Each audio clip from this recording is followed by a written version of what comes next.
Hey everybody, my name's David. And my name's Brienne. And welcome to Now Let's Be Honest for our spoiler-filled discussion of The Chosen Season 3, Episode 7. Now, for all the other episode discussions that we've had on this channel for this season, they've all been live streams. Yes. Unfortunately, this one is not a live stream, if you haven't noticed already, and that's because we actually had to watch these episodes, or maybe I should say we had the privilege of watching these episodes a little bit early, and that's because if you're watching this video right now, I am actually currently halfway across the world in Israel.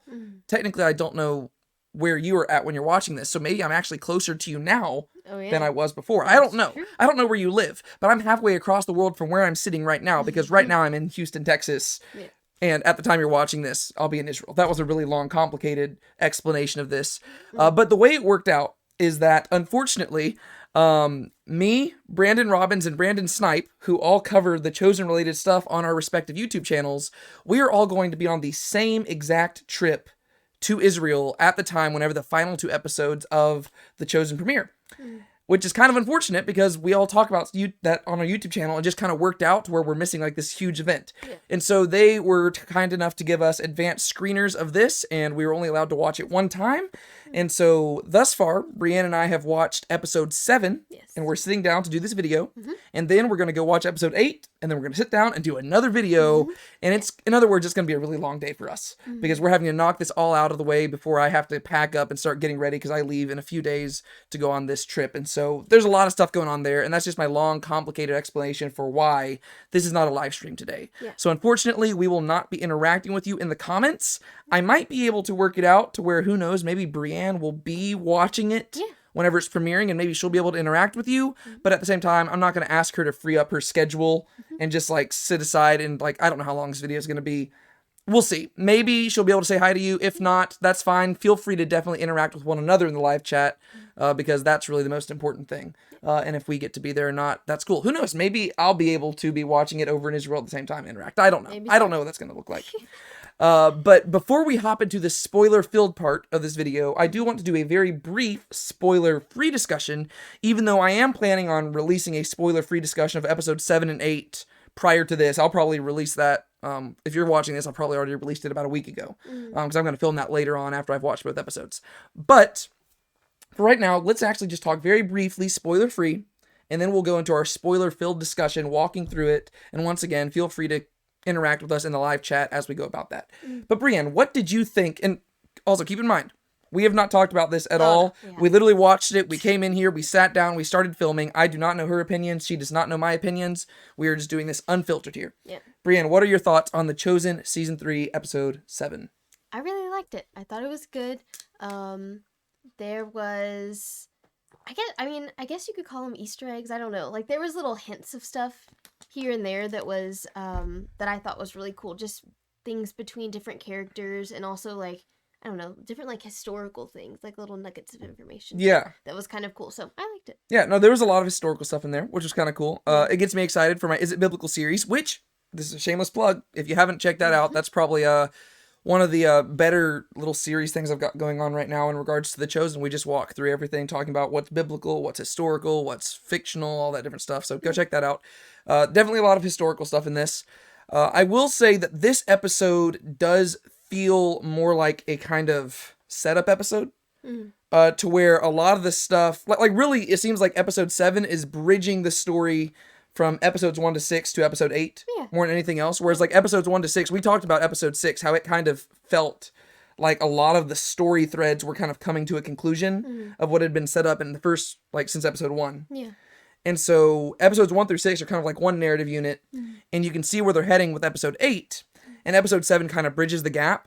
And so some people might kind of view this as a little bit of a more boring episode. I didn't necessarily find it that way, but I definitely could see where somebody might come across, like, they might look at it that way, if that makes sense. Just because it does feel like a lot of setup.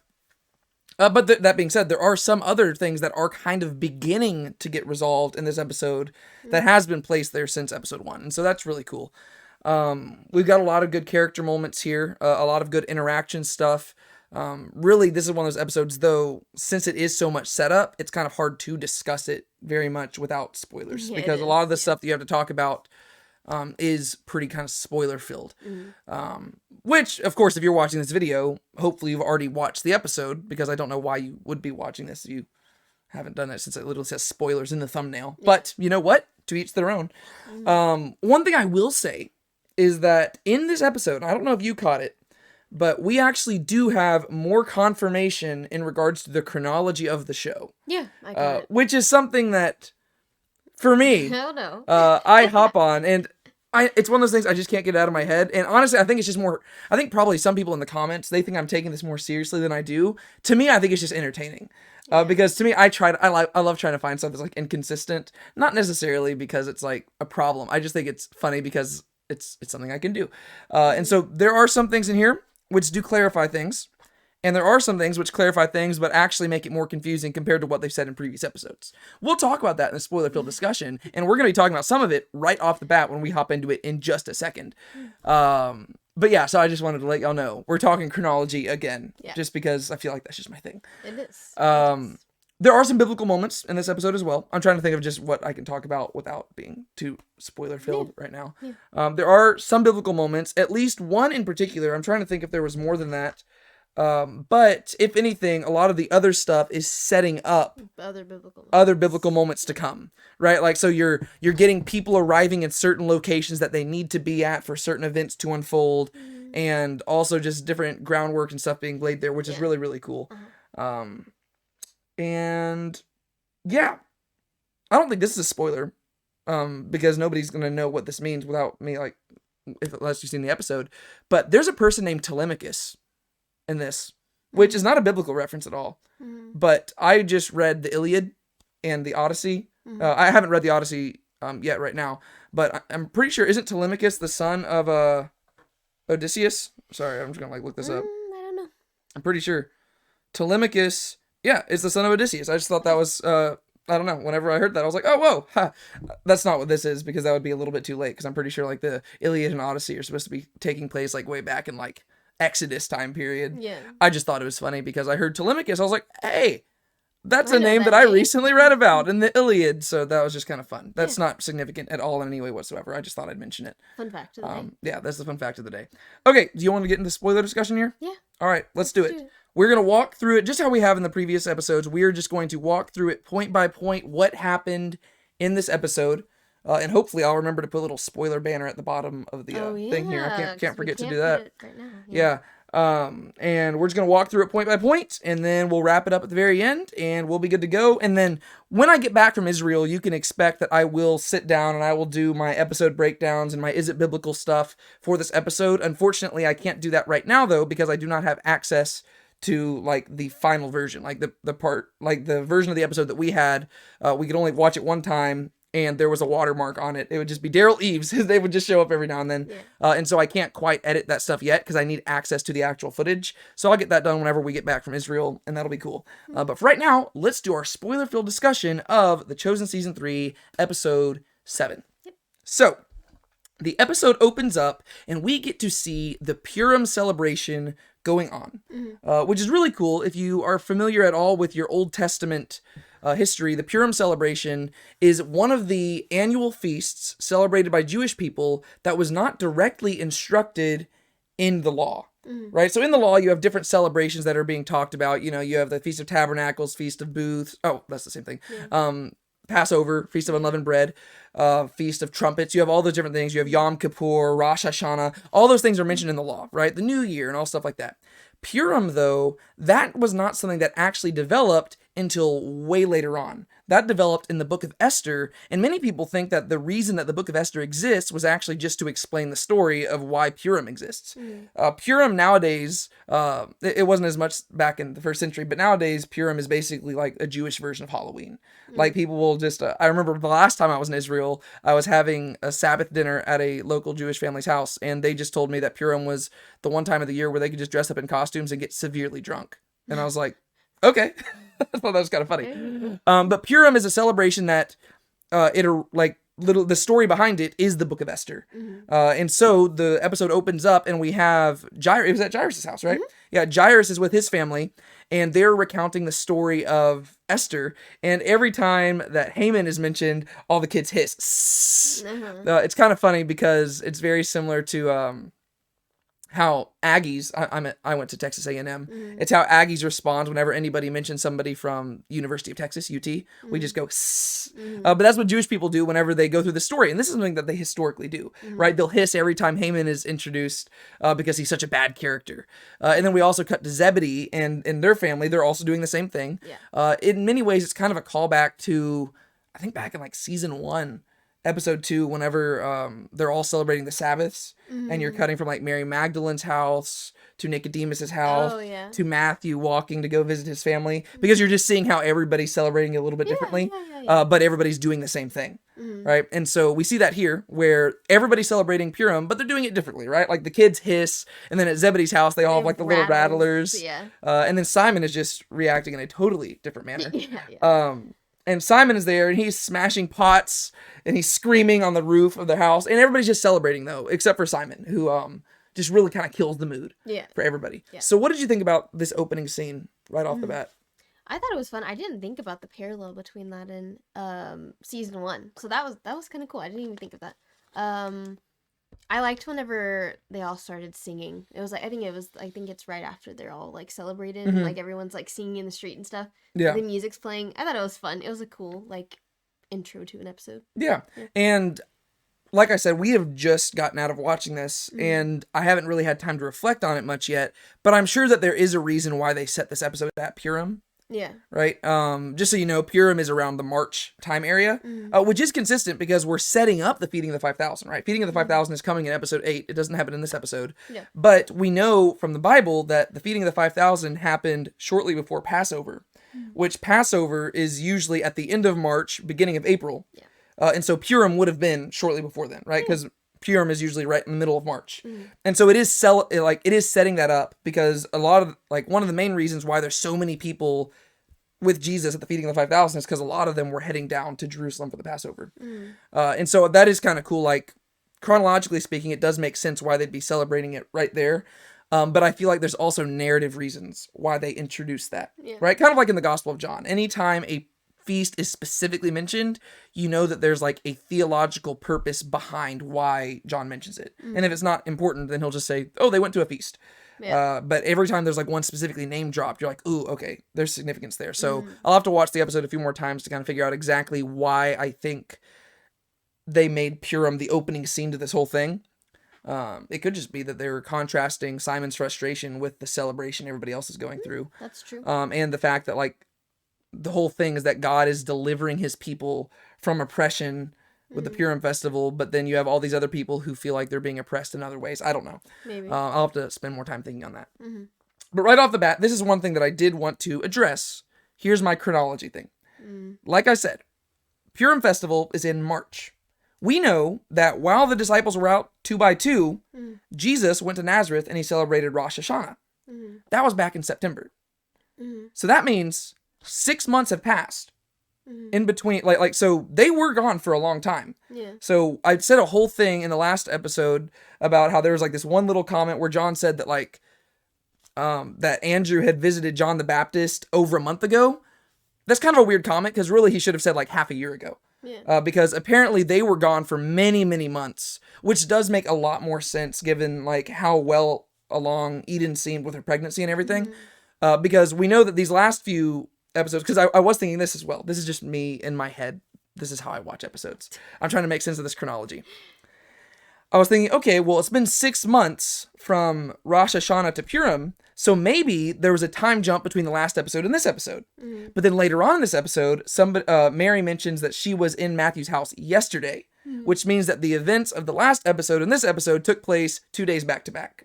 Which means that if you add it all together, there was a 6-month time span where they were gone, which makes a lot more sense, because that means that they were gone for a very, very long time, and that justifies a lot more of the other stuff. That weird comment about Andrew visiting John the Baptist about a month earlier is what just really threw me off. But I just wanted to clarify. We do have confirmation that they were gone for a very long time, because I guess Jesus went to Nazareth early on while he was gone, because he was only there for like 2 days, and then I guess, I don't know what he did. I guess he just went around preaching on his own, which biblically speaking does seem to be what he did. But he probably just went around preaching and doing his own thing for about 6 months, and then they all eventually gathered back around. So I just wanted to mention it, thought it was important, so there you have it. Do with that what you will. Nobody else really probably cares about that as much as I do, but thought it was worth mentioning. Do you have any thoughts about chronology? No. All right, didn't think so. You can carry all the chronology. Okay, so we cut to the opening credits, and after the opening credits, we cut to Andrew and Philip, and maybe I'll let you walk us through this scene, so I'm not doing all the talking here. So they're walking along the road, and they're kind of bickering back and forth. And Andrew is like, Philip, every time I turn around, you're like 3 cubits further back than you were before. And so he's basically getting onto him. He's like, why are you dragging your feet? And he's getting onto him for walking so slow. And he's like, you need to get to walking. And he's like, how am I supposed to walk whenever, like, all the things that we just saw? And he's like, we need to keep moving forward. And so they're kind of bickering back and forth. And then all of a sudden, Philip trips over this, like, huge rock that's in the middle of the walkway. And he's like, and he just falls completely down. Like, For somebody who was so thoughtful. I know, he wasn't paying attention to how he was walking. Well, I thought it was kind of funny just because it was a huge rock. You know, like, it wasn't like a tiny pebble. It was a huge rock, and it was, like, in the middle of the walkway. Yeah. And I was like, oh, goodness. And he falls completely down, like, face first. Which is also funny because he was walking so slowly. I know. Yeah. And he's like, oh, my gosh. And so then, Andrew goes and picks him up and brings him over to a rock. His toe's bleeding, and so then he kind of has to, like, wrap his toe up and all of that, and he's mad about it, and yeah, it's we've never seen Philip quite in this frame of mind before. Yeah, which Andrew he points it out too. Yeah, Philip's kind of usually like a pretty zen type dude, like kind of just like, hey man, like brotherly love, everybody. Yeah, but no, Philip was actually pretty shaken up here. Yeah, and so we do see him walking and he's thinking, and Andrew, like it's total flip flop. Like usually once again, it's the other way. Yeah, well, especially because season 2, episode 7. So literally, like, just one season earlier exactly was whenever Andrew had his whole freak out moment, right? So it's kind of cool, like, how we see this pairing again, because season 2, episode 7 was whenever Andrew was lashing out at everybody, and then Philip went with Andrew off to go, like, do their own thing, and, like, there's nice parallels here, right? Season 2, episode 7, season 3, episode 7, we have Andrew and Philip, but now the roles are totally reversed, where Andrew's the one trying to calm Philip down, whereas in the last season, it was Philip trying to calm Andrew down. So that was kind of cool.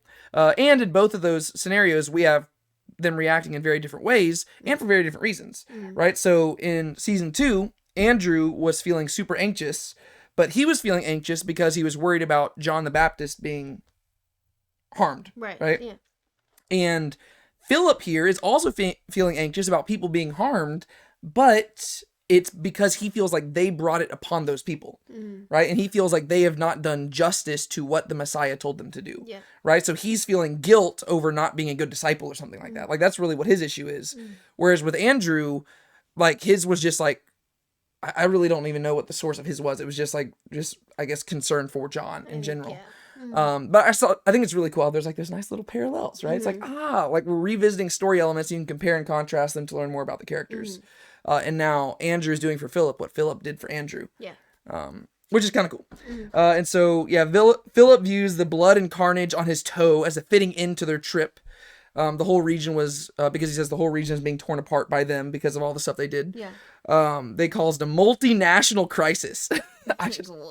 Yeah, just the way he said that, I was like, oh, that does sound pretty horrible. Yeah. Like, just the region of the Decapolis, it's called, the 10 cities, that's what Decapolis means.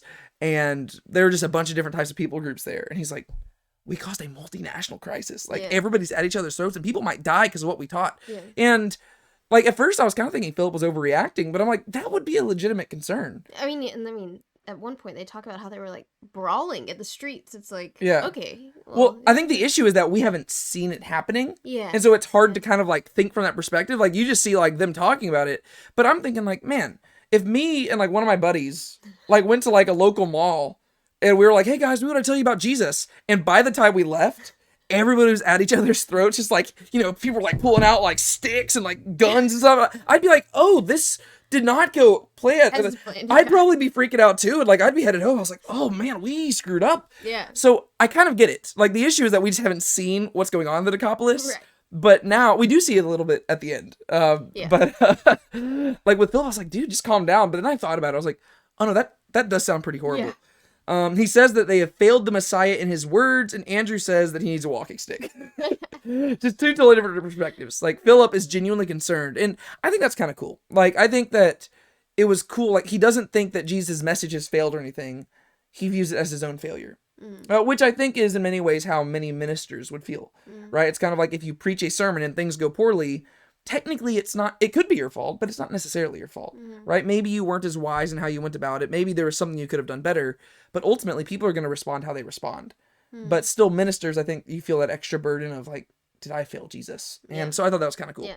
And Andrew's like, bro, you just need a walking stick. We need to get home. And so we cut to Judas, who it seems like his main thing is just sitting at that table at Andrew's house, because that's where we saw him last episode as well. He's always sitting there. Yeah.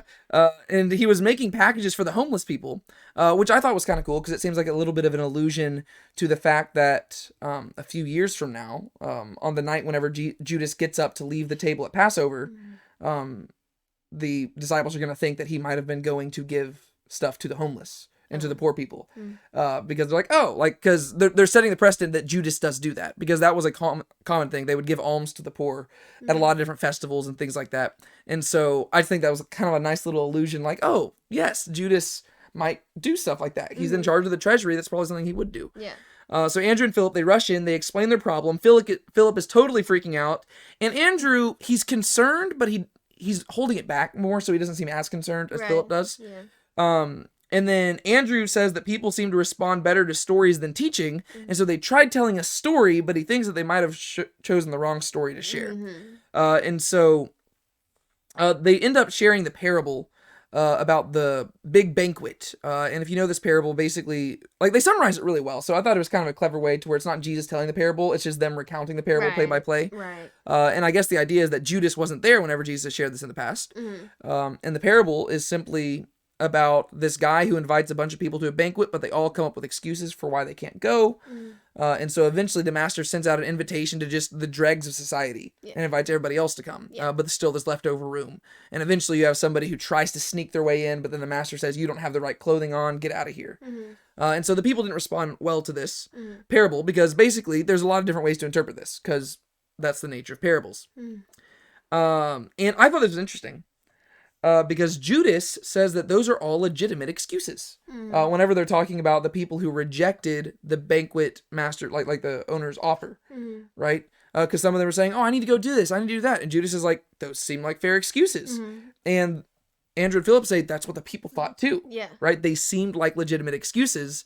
And I just thought that was really clever, because whenever you hear the parable, you're supposed to think that is a legitimate excuse. But I think it's cool that they have Judas saying that. And they don't really ever have a moment where he processes the fact that he was wrong.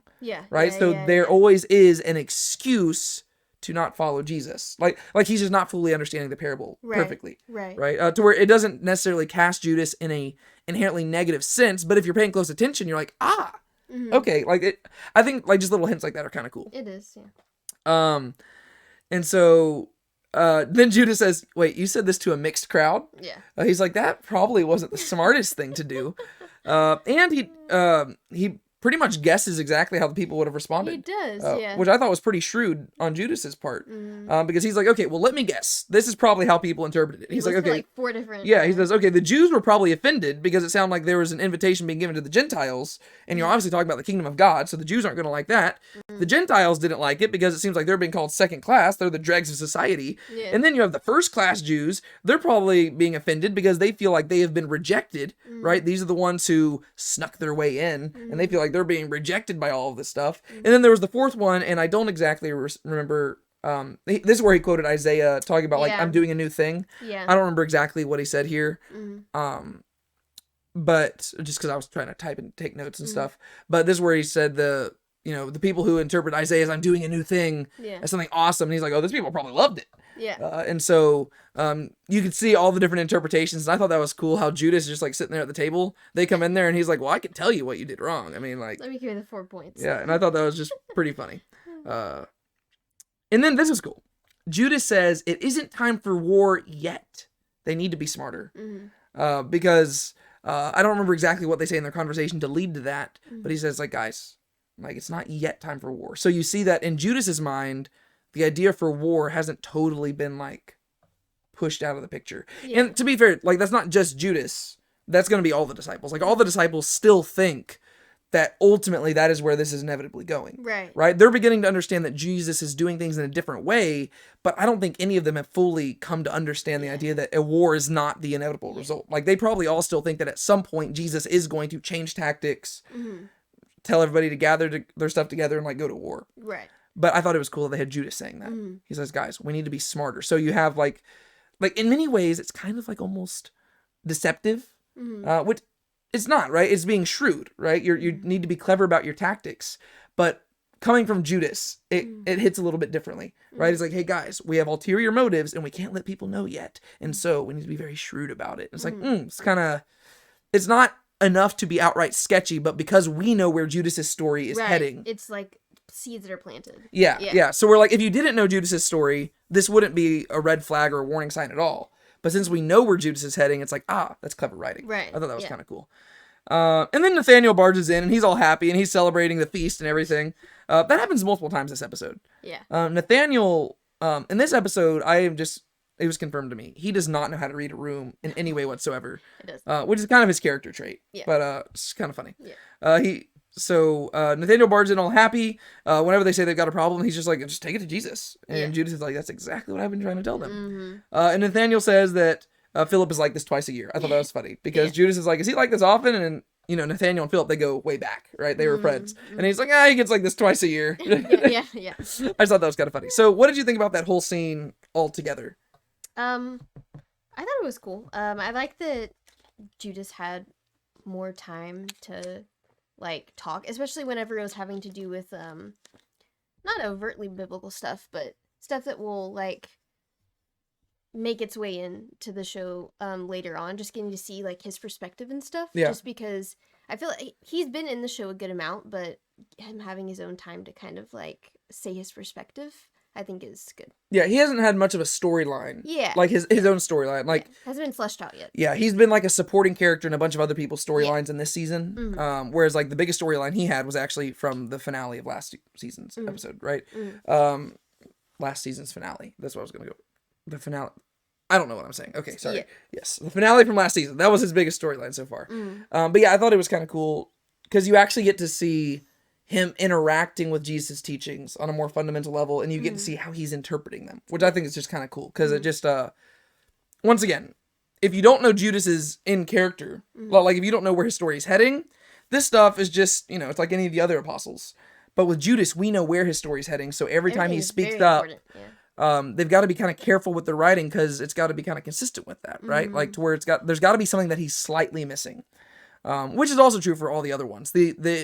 The thing with the other disciples is that it's a bit easier for them to write with them because we just don't know that much about them, right? Like we don't know much about Thaddeus, so they have a lot more freedom there. Right. And so I just think it's cool whenever Judas does show up on screen. It's like they always put something in there just to like let you know, this is where it's heading, it's cool. All right, we move on, and now we have this scene, and it opens up with Matthew and Tamar. Matthew is just hanging out with the ladies in this episode, which is kind of fun. And they're reading something, and Tamar mentions that she can't read. And Matthew makes a comment, and it seems like Tamar's offended initially. She gets offended pretty easily, I think.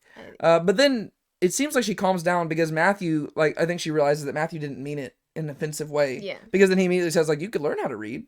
Yeah, he says that you're really smart. Yeah, so he compliments her, and I think, she realized, I was just too quick to anger there. And I thought that was cool.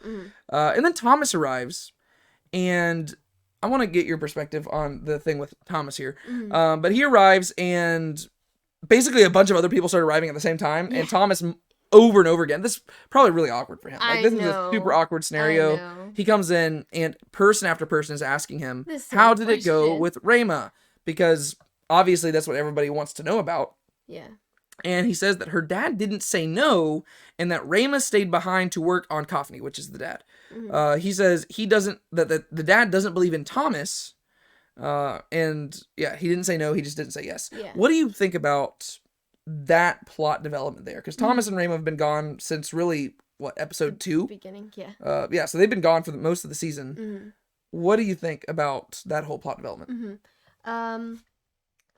I was sad for Thomas because I was like, oh, that's sad because he was really excited. But also I was trying to think of why her dad would have a reason to not like Thomas. You know what I mean? Yeah. Just because I feel like that hasn't been anything that was hinted at or like fleshed out in any way before. Yeah. So I was kind of trying to figure out why it would be that he wouldn't approve of him. Yeah. But Yeah. Well, that's what confused me here, because we know that Kaphne is not a believer. yeah. But the thing that confuses me is that at the end of like in season 2, episode 1, I guess it was, that's the last time we saw Kaphne, and that's when Rama decided to follow Jesus. And Kaphne says to him outright, he says, "The next time I see you, you better be asking for my daughter's hand in marriage," which to me implies that, I mean, like, obviously it doesn't seem like Thomas is like the ideal suitor in his perspective for Rama. But it seems like he was fully aware that this is where that relationship was ultimately heading. Yeah.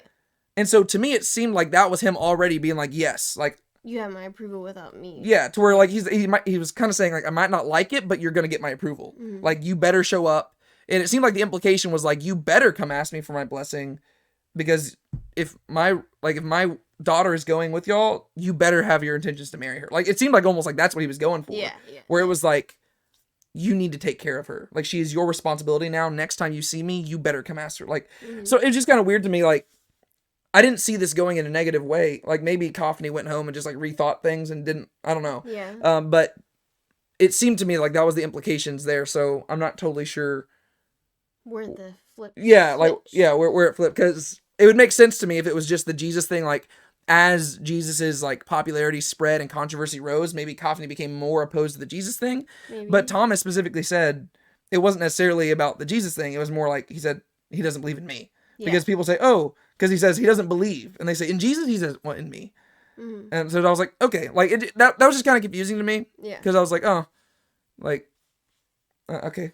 Like, I don't know what to do with that. Yeah. But that was fine. And then Simon Z comes in and he's carrying ash. Right? And people are saying, oh, well, they're going to think that we're scheming, that we're coming out, that we're going to do something. Big James says people will think that they're building weapons. Did they ever explain what the ash was for in this episode?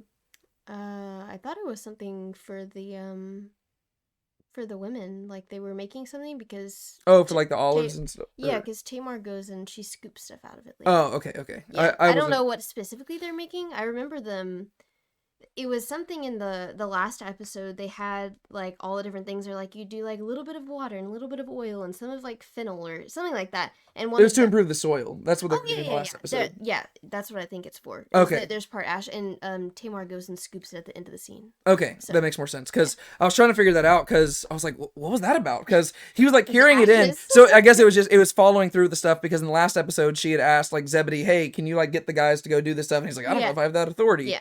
Okay, that makes more sense, because like they had this whole discussion about like, oh, they're gonna make weapons and stuff like that, and it was like sulfur, and I was like, what are they gonna do for that's so for the soil. Okay, so it's for the soil. That makes more sense. I was really confused. I was like, is that heading somewhere? But that's sulfur. That's okay, what I was thinking. cool. Yeah. And so then Andrew and Philip and Judas, they show up and they say that Jesus needs to intervene in the Decapolis. They're like, this has gotten a little bit out of our hands. And then Philip says that Isaiah foretold Gentile interest, because this is where Big James starts retaliating. He says, y'all need to stop spending so much time in the Decapolis, because Jesus is primarily concerned about the Jews. Yeah. Right? And Tamar gets offended by this. Yeah. And Big James like, you're the exception. Yeah. But then that's where Philip says, well, no, Isaiah says that he will like bring the news to the Gentiles. Yeah. Which is pretty cool. Like, for Paul, that's like his mystery. It is, right? Whenever Paul talks about like the mystery of the gospel, it's like that it was for Jew and Gentile primarily. Matthew says that there are Gentiles in Jesus' genealogy, which is kind of cool. I like it. I thought that was really cool. Yeah. I liked it. Just because that's something unique about Matthew's genealogy in the Gospels, right? Is that he includes the women, and he includes like Gentiles. And I was like, that's kind of fun. Which, of course, Matthew would be looking at that. Yeah. Yeah. And then Mary, of course, she says to let Jesus decide for himself. And I like that. Like, I like that a lot of the times whenever there's a debate going on, finally somebody has to say, take it to Jesus. Because there is a, if you're talking about application to your own life, a lot of times that's what needs to happen, right? Take it to Jesus. Yeah. And then everyone except for Mary, Matthew, and Tamar leave. So once again, Matthew's just left there hanging with the women. What a stud. And then Mary asks Matthew about the box of tzitzit, the tassels, that she found yesterday, right? And so that's where we specifically get confirmation that the events from the previous episode happened the day before. Yeah. Right? So adding it all together, events from last episode are the day before, and then 2 weeks earlier, Eden had her miscarriage, and multiple months earlier, Jesus was already in Nazareth celebrating the Rosh Hashanah. So, over half a year has passed since the beginning of the season. Yeah. So there we go, confirmation. But basically, episodes 4, 5, 6, and now 7, and presumably 8 are all going to happen almost like apart. consecutive days. Yeah. Matthew gets really nervous at this. So whenever she brings up the tassels, he starts freaking out. I know. And I'm assuming that this is just because just because he's a bit different, right? I think it's his just reaction is whoa, he just gets nervous and he gets kind of shut down, especially because I think it caught him totally off guard. Because we've known kind of very subtly and behind the scenes of all this that Matthew and Mary have kind of had this it seems like a mutual attraction to one another. Yeah. And whenever Mary says, I have a question for you, because they were just he literally brought up, oh, it's sad about Thomas and Rama, eh? And she's like, yeah, speaking of which, Matthew, I had a question for you. And he's kind of you did? He's kind of excited because it's I don't think he was expecting her to ask about anything romantic. Yeah. I think it's just the idea that Mary and him were at different locations, and she says, ooh, I want to ask Matthew something. And I think just that thought, it's oh, you did? Yeah. And then she asks him the thing that he, the last thing that he wants to be asked about. Yeah.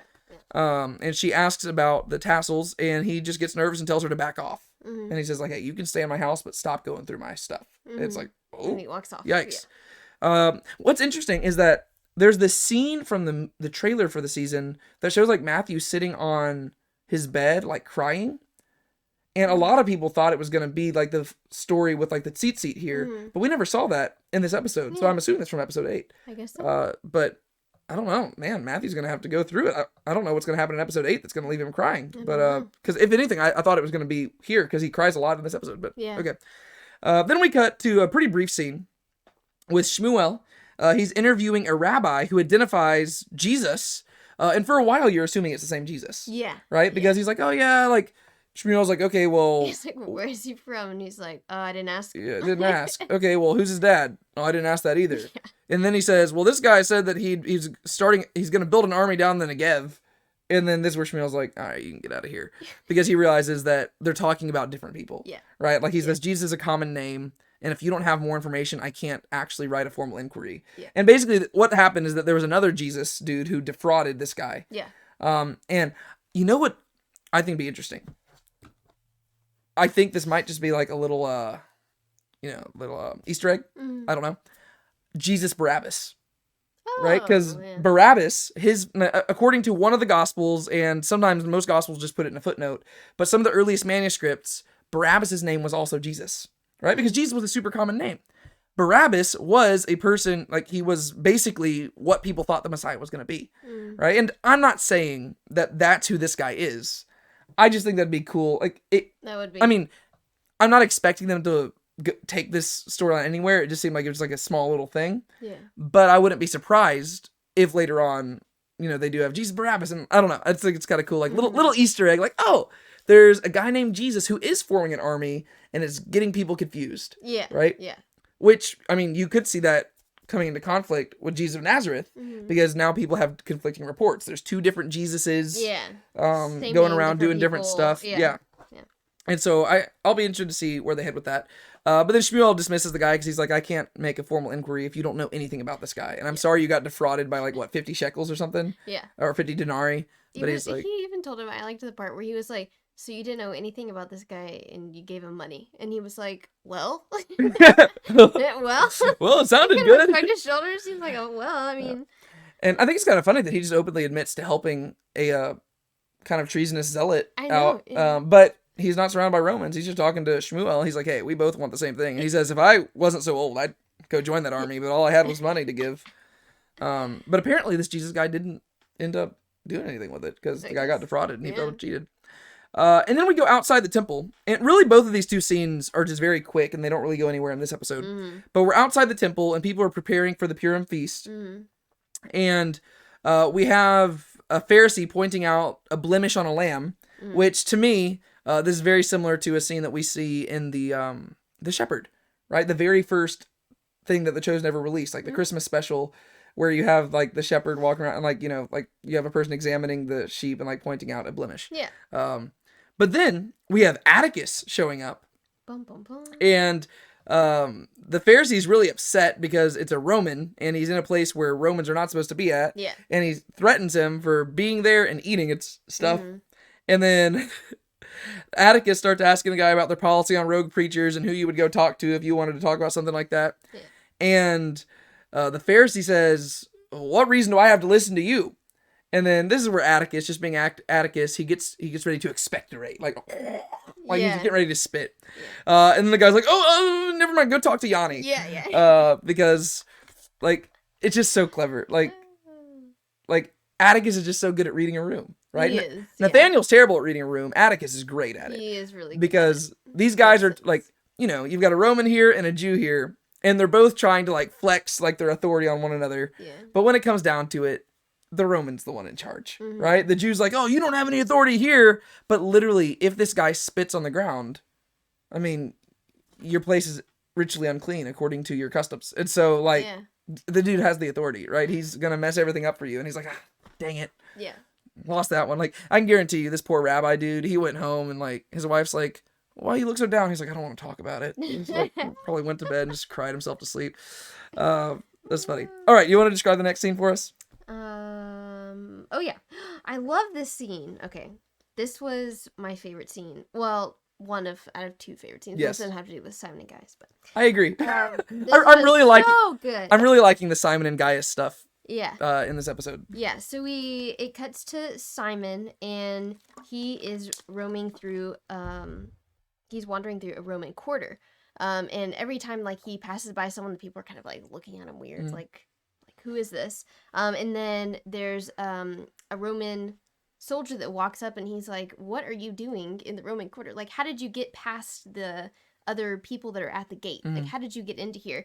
And we see that Simon is clearly very confused and he kind of isn't in the right He's mind. not out of it. Yeah, he's not in the right mind. And okay, it caught me off guard kind of because when he first started talking to him, I was like, is Simon drunk? Like, whenever he first started talking, the way he was talking, I was like, what is going on? I think I missed a scene. Like, yeah. But then I realized that he was just, like, in his own head, and I think he just wasn't in the right I state could just tell he was super, he was lost in his head. Like, he was just lost in his thoughts to where, like, even whenever the guy mentions, like, how'd you get past the guard? It's almost like, he's like, I didn't even notice a guard, honestly. It was like, the way he responded. I was like, is he good? Is he okay? No, he looks like he got like shell shocked or something. Yeah. Like he just saw something crazy.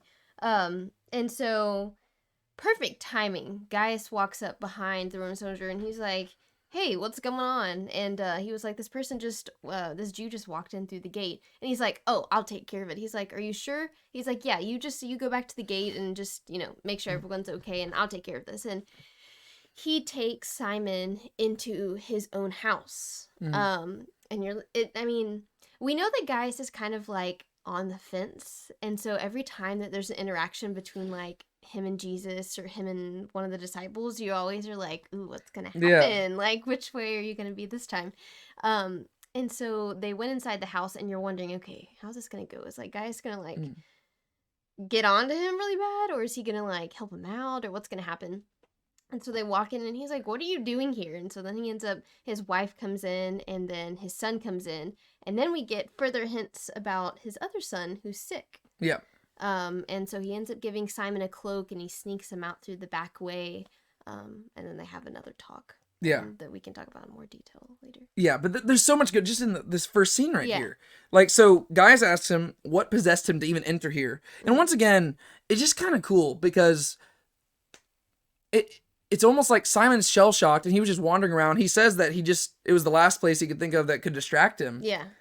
But it's almost like, in many ways, he was being led there. You know what I mean? Like, he was just like, you don't just end up in the Roman quarter, right? Yeah. It was almost like, and I'm not even necessarily saying that it was Jesus who was leading him there. Yeah. It's almost like he just knew he needed somebody to talk to, and something about their bonding over the past few days led him to Gaius. Yeah. Right? Like, it was just kind of weird. Like, it was almost like he didn't know, and they're, like, because he didn't seem shocked or anything, and he's just walking, and he ends up with Gaius. And I just thought that was kind of cool. Mm-hmm.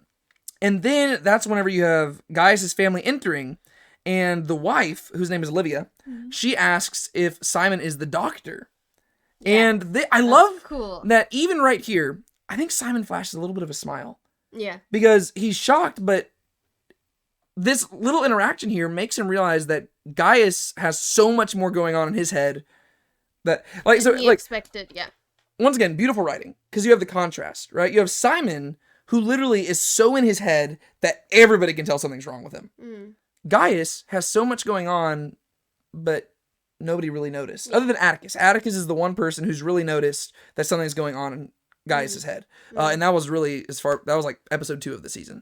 Right? So really, everybody's like been seeing that, like, Gaius is going about doing his own thing, but nobody knows what's going on. And Simon's been so caught up in his own stuff, and Gaius has been giving him so much advice that he never even noticed all those few little places where he, like, stepped on Gaius's toes. Mm-hmm.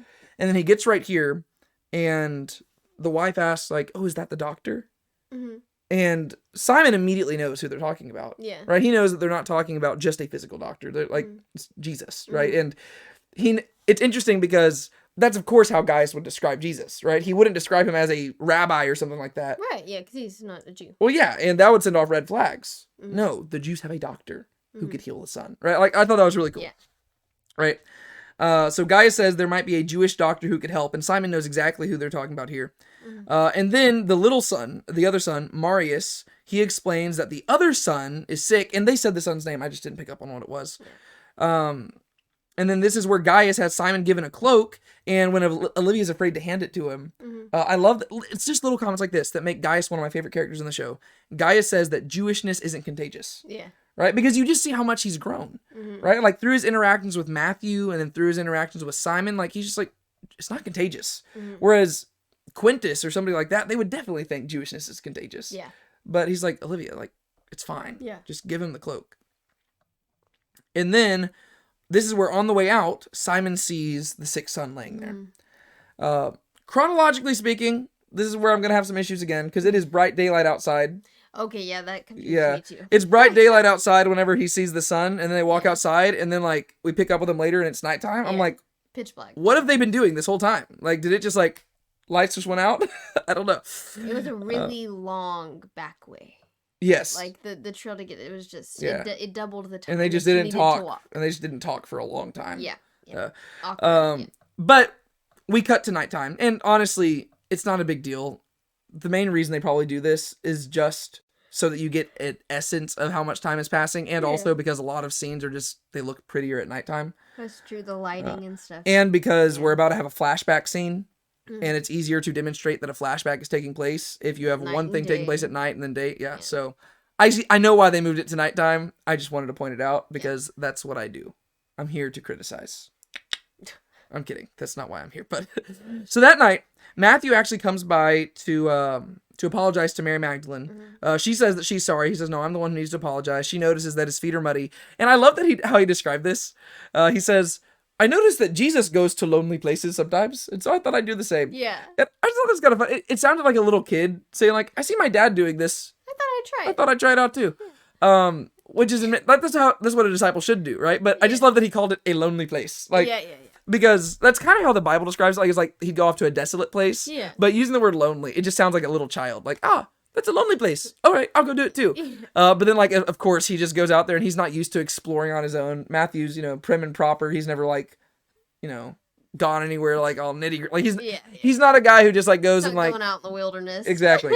And he says, as soon as I stepped in mud, I realized maybe that was a sign to come back and apologize. Yeah. But apparently, that also took him a while back, like, because now it's nighttime. So I don't know. Right. Yeah. And so he says he wants to explain why the tassels are so significant, and then we get a flashback scene. This is the first time we've gotten a flashback, I think, in the middle of an episode, right? I think so, yeah. So that's kind of cool. Yeah. And here we have Matthew in his tax booth, and Gaius is out there. And I don't know when this takes place. I'm assuming this is prior to the events of season 1. But it also could have been during the events of season 1. I don't know. Somewhere in there. It's on the Sabbath, I know that. Yeah, it is on the Sabbath. And we have an old man approaching. And this old man, I don't know if you knew this or not, but this guy actually, I believe, is from the shepherd. He is one of the shepherds who saw Jesus as a little baby. I thought he looked familiar. I yes. haven't seen that in forever. But what's interesting is that this dude aged really well because 30 years have passed since then. And he still he looked old back then, but now he still looks old. Yeah. But, he does say, hey, I'm about to die. So it's like, yeah, probably, maybe. Because, I don't know. But I'm pretty confident that's where this guy's from. I could be mistaken, but I am almost 100% confident. And there's a few things he says throughout this. He mentions being a shepherd, and he says that he wants to go see his maker again. Yeah. Right? Which to me implies, yeah, this is the dude from The Shepherd. I haven't rewatched The Shepherd recently, but I'm pretty confident that's who this is. So this old man approaches, and he says that this is a divinely appointed meeting that was appointed a long time ago, which is kind of mysterious because this guy's like, he's totally walking up like he's like a prophet or something like that. Yeah. Very mysterious interaction here. And I will be honest, there's a lot of stuff that he said that just kind of did confuse me because it seemed like he had access to more knowledge than that's what I was he thinking. should. Yeah. But like, just because I don't see us revisiting this character anytime in the future, it seemed like this is kind of like a one-off thing. But this flashback did leave me with more questions because I'm like, how do you know so much of what's going on here? But yeah, I don't think it's that. I don't think you're supposed to overthink it a little bit. I think it's just supposed to be kind of like a little cool moment. Yeah. But the man approaches. He says it's a divinely appointed meeting that was appointed a long time ago. He points out that everyone is preparing for the Sabbath. And Matthew says, "Why aren't you?" And the man says, "Why aren't you?" It's like, oh, got him. Yeah. The man introduces himself as Matthew, which is also just very interesting. Like, the fact that he would go by the name Matthew is just strange to me. He says he's from the tribe of Benjamin. What did you think about, like, his name also being Matthew?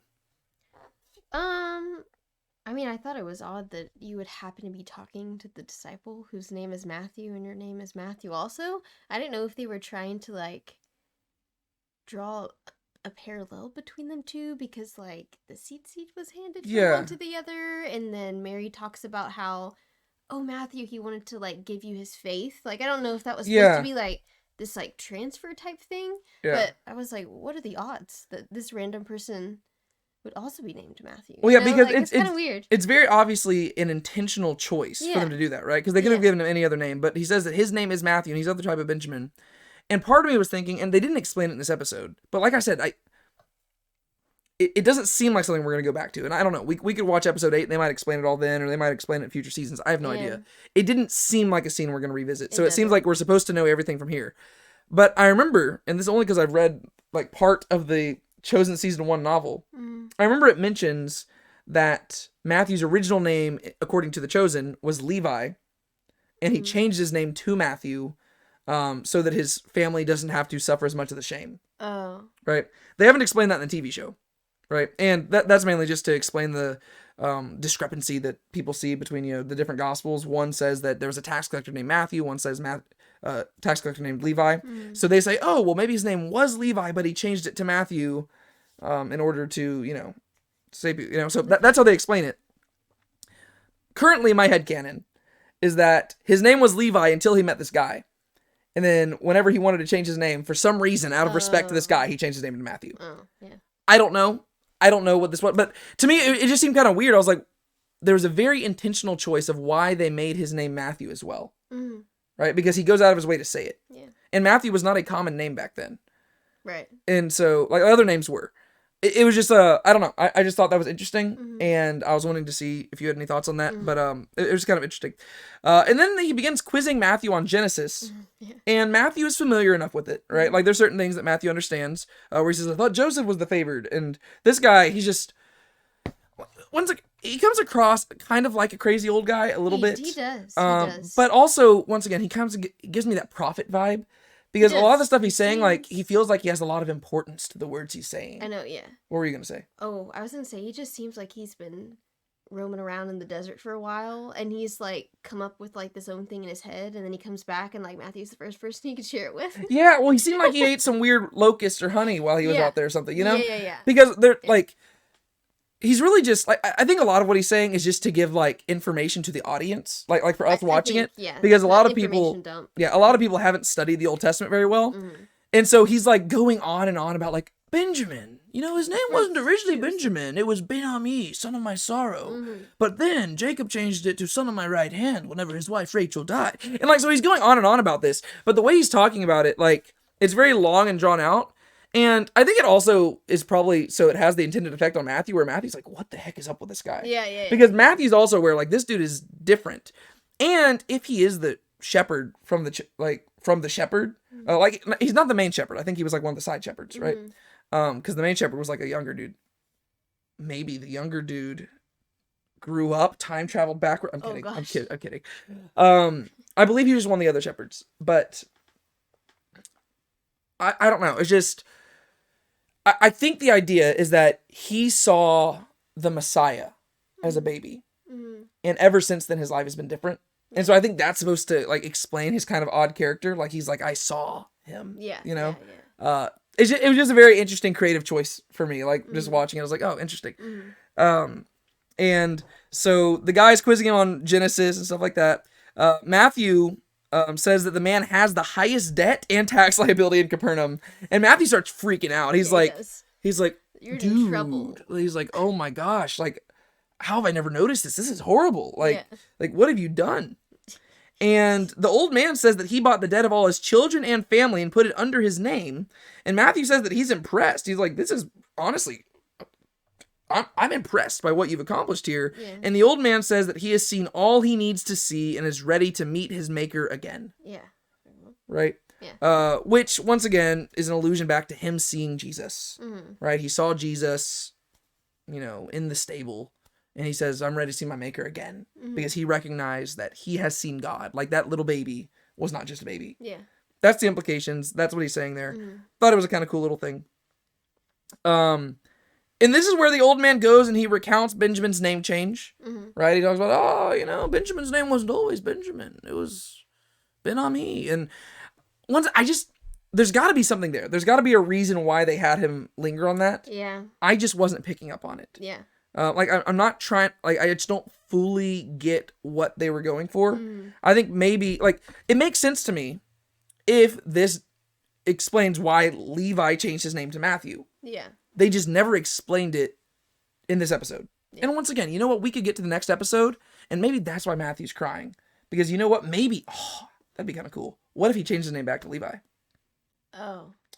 Yeah, that'd be cool. I mean, it'd be kind of weird to get used to.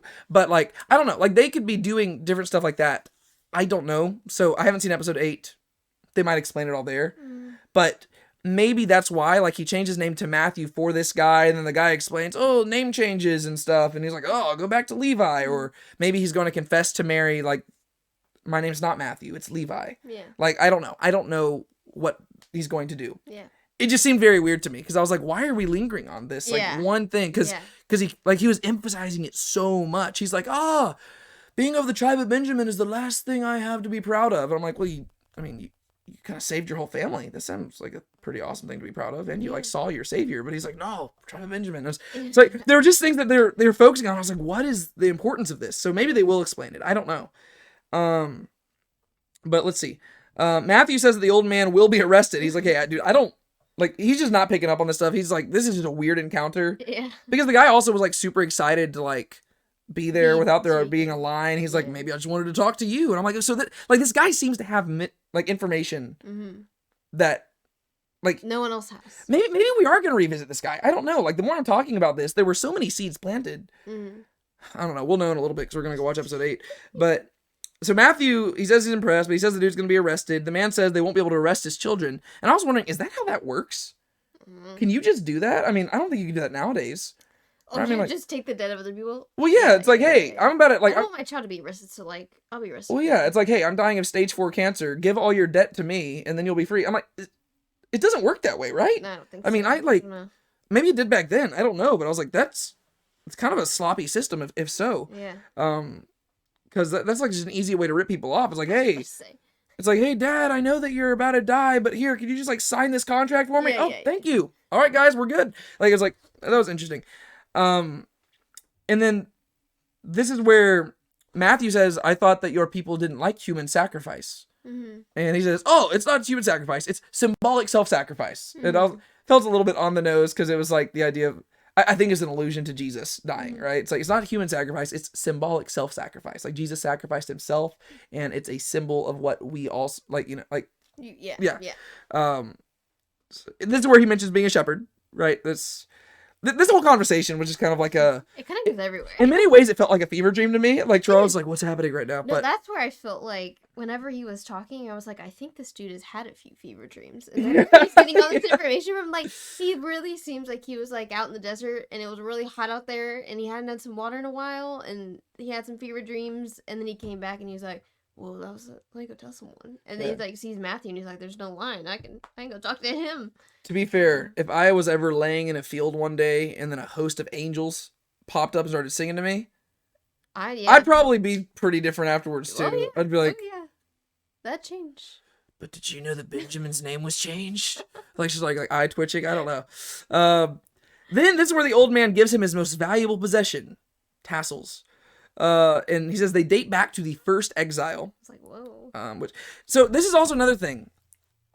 I don't know what to do with it yet, but this is the second time we've had like an extra biblical kind of.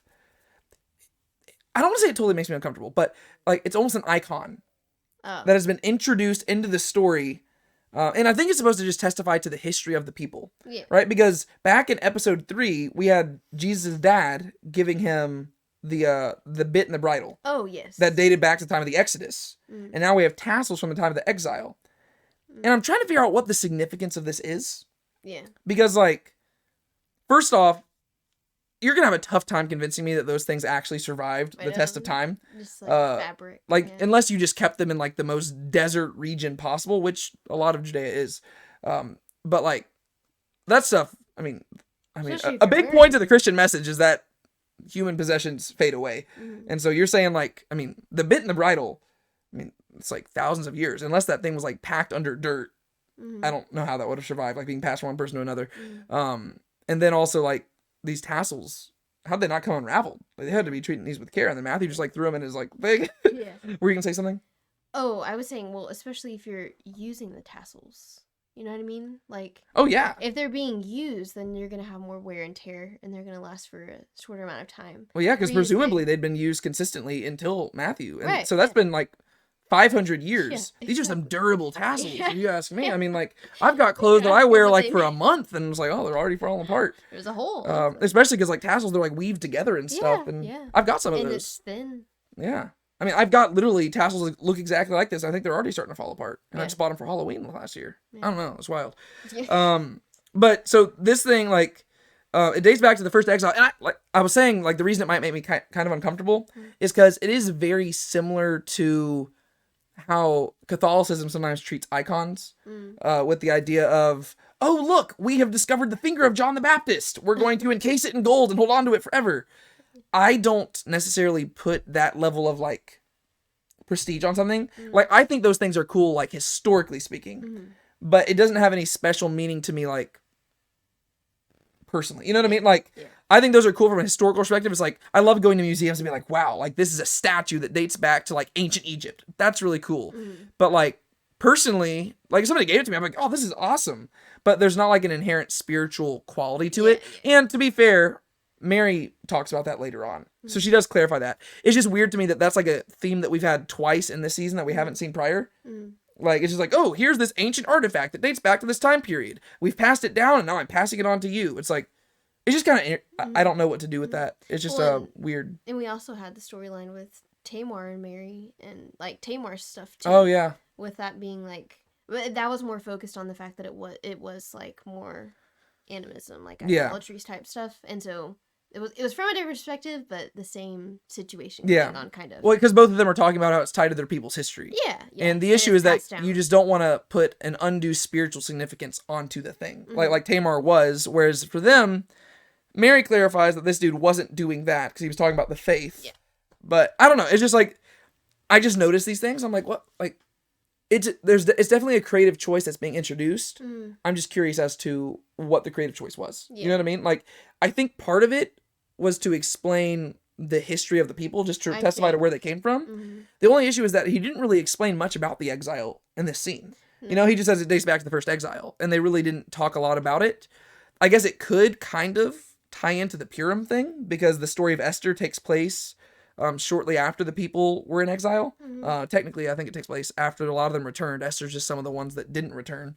I don't know. Like, I need to rewatch this stuff and try to figure it out more for myself. These are just our first thoughts, but I just thought it was interesting. And so Matthew, like he wants to sell the stuff. He says, "Hey, we could try to liquidate this. If this is what you claim for it to be, I mean, we could sell it for a lot of money." The issue is, how would you even test that? I mean, maybe they just take you on your word. I don't know. Yeah. I mean, if I was in like severe debt, I'd probably be like, "Hey, look at these tassels. They date back to the," I don't know. But the guy says, "No, I want you to keep them."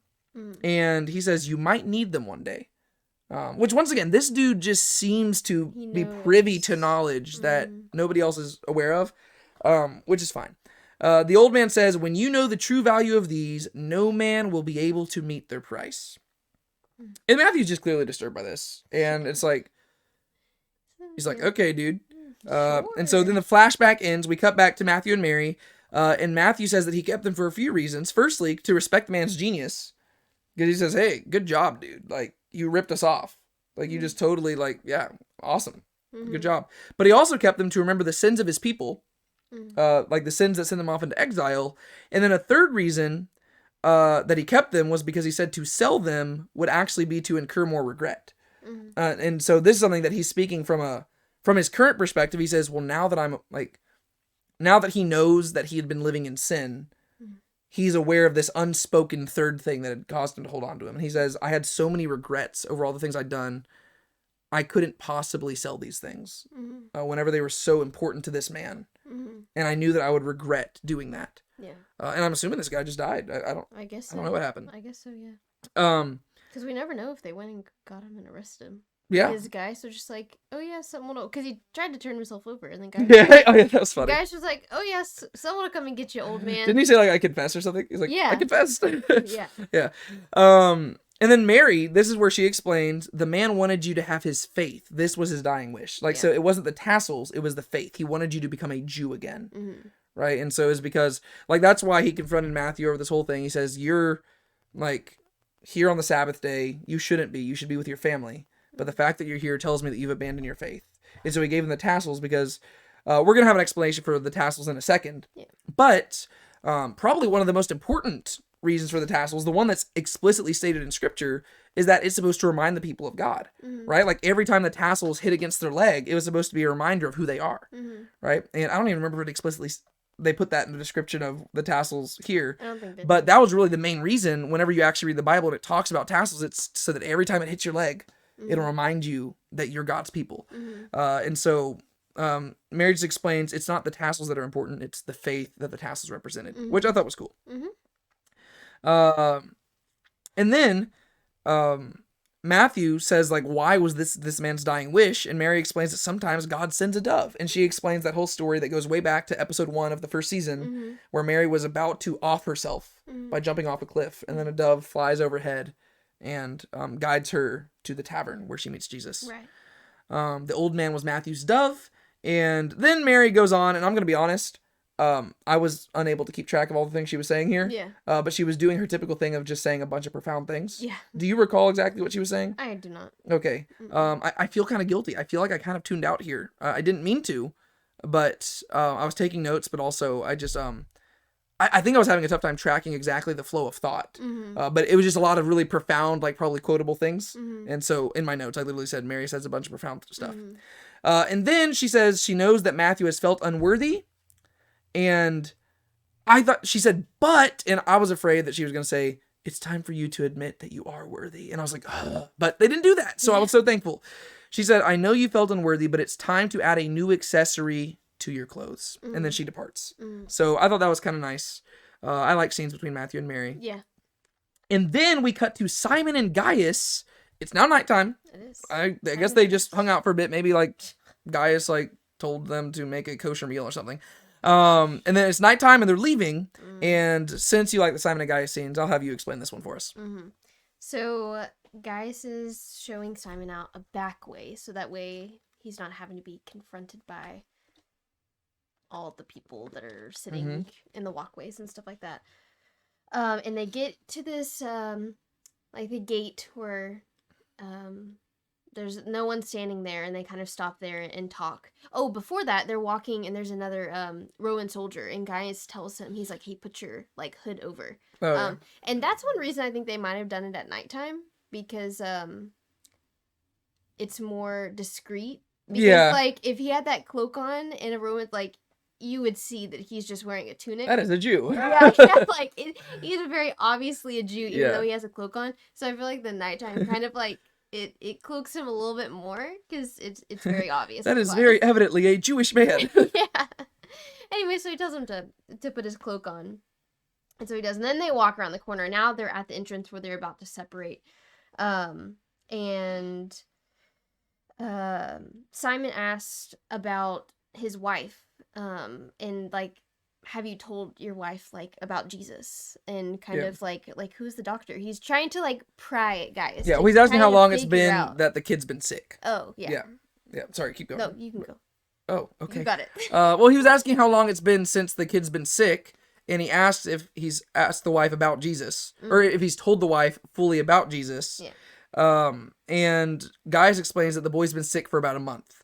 So, chronologically speaking, I'm confused now. Oh, goodness.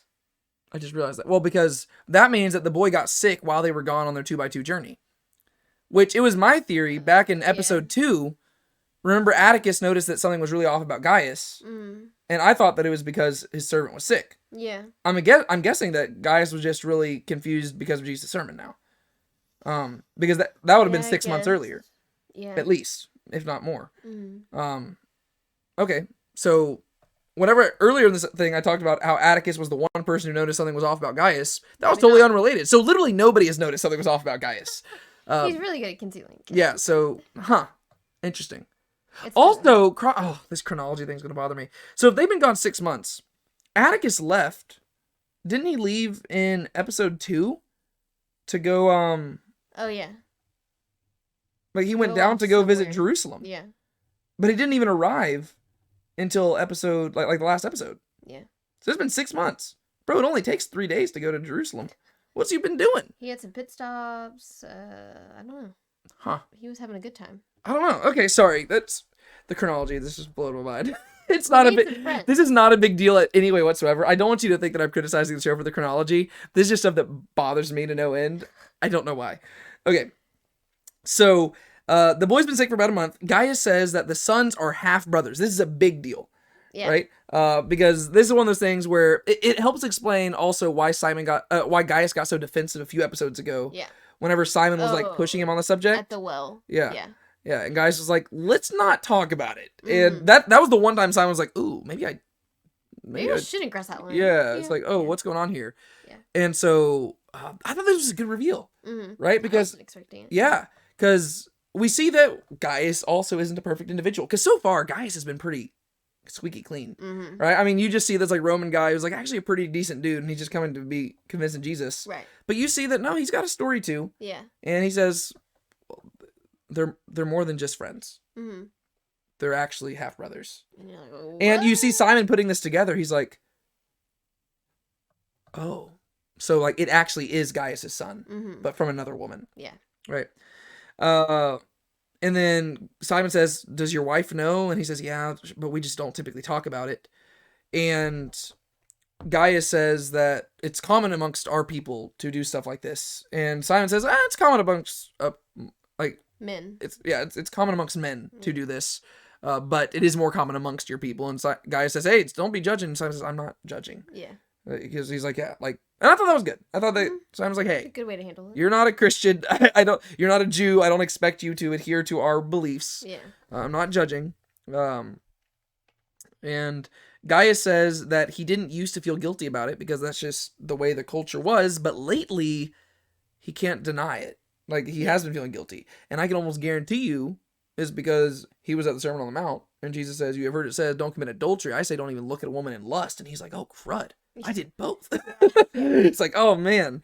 And so Gaius is like, things have been working on him. And so that's why he's feeling guilty. So it's not even necessarily like his son being sick that had his mind reeling around. That's lately. But prior to that, it was really him thinking about the implications of him having a child with another woman, I guess. Yeah.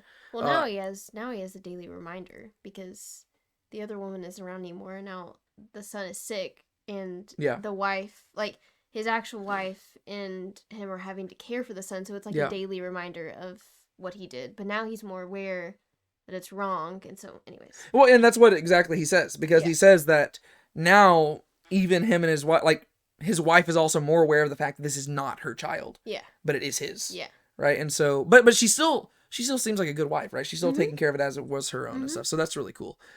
And then Simon says, this is good. Simon says, silence between a man and his wife is no good.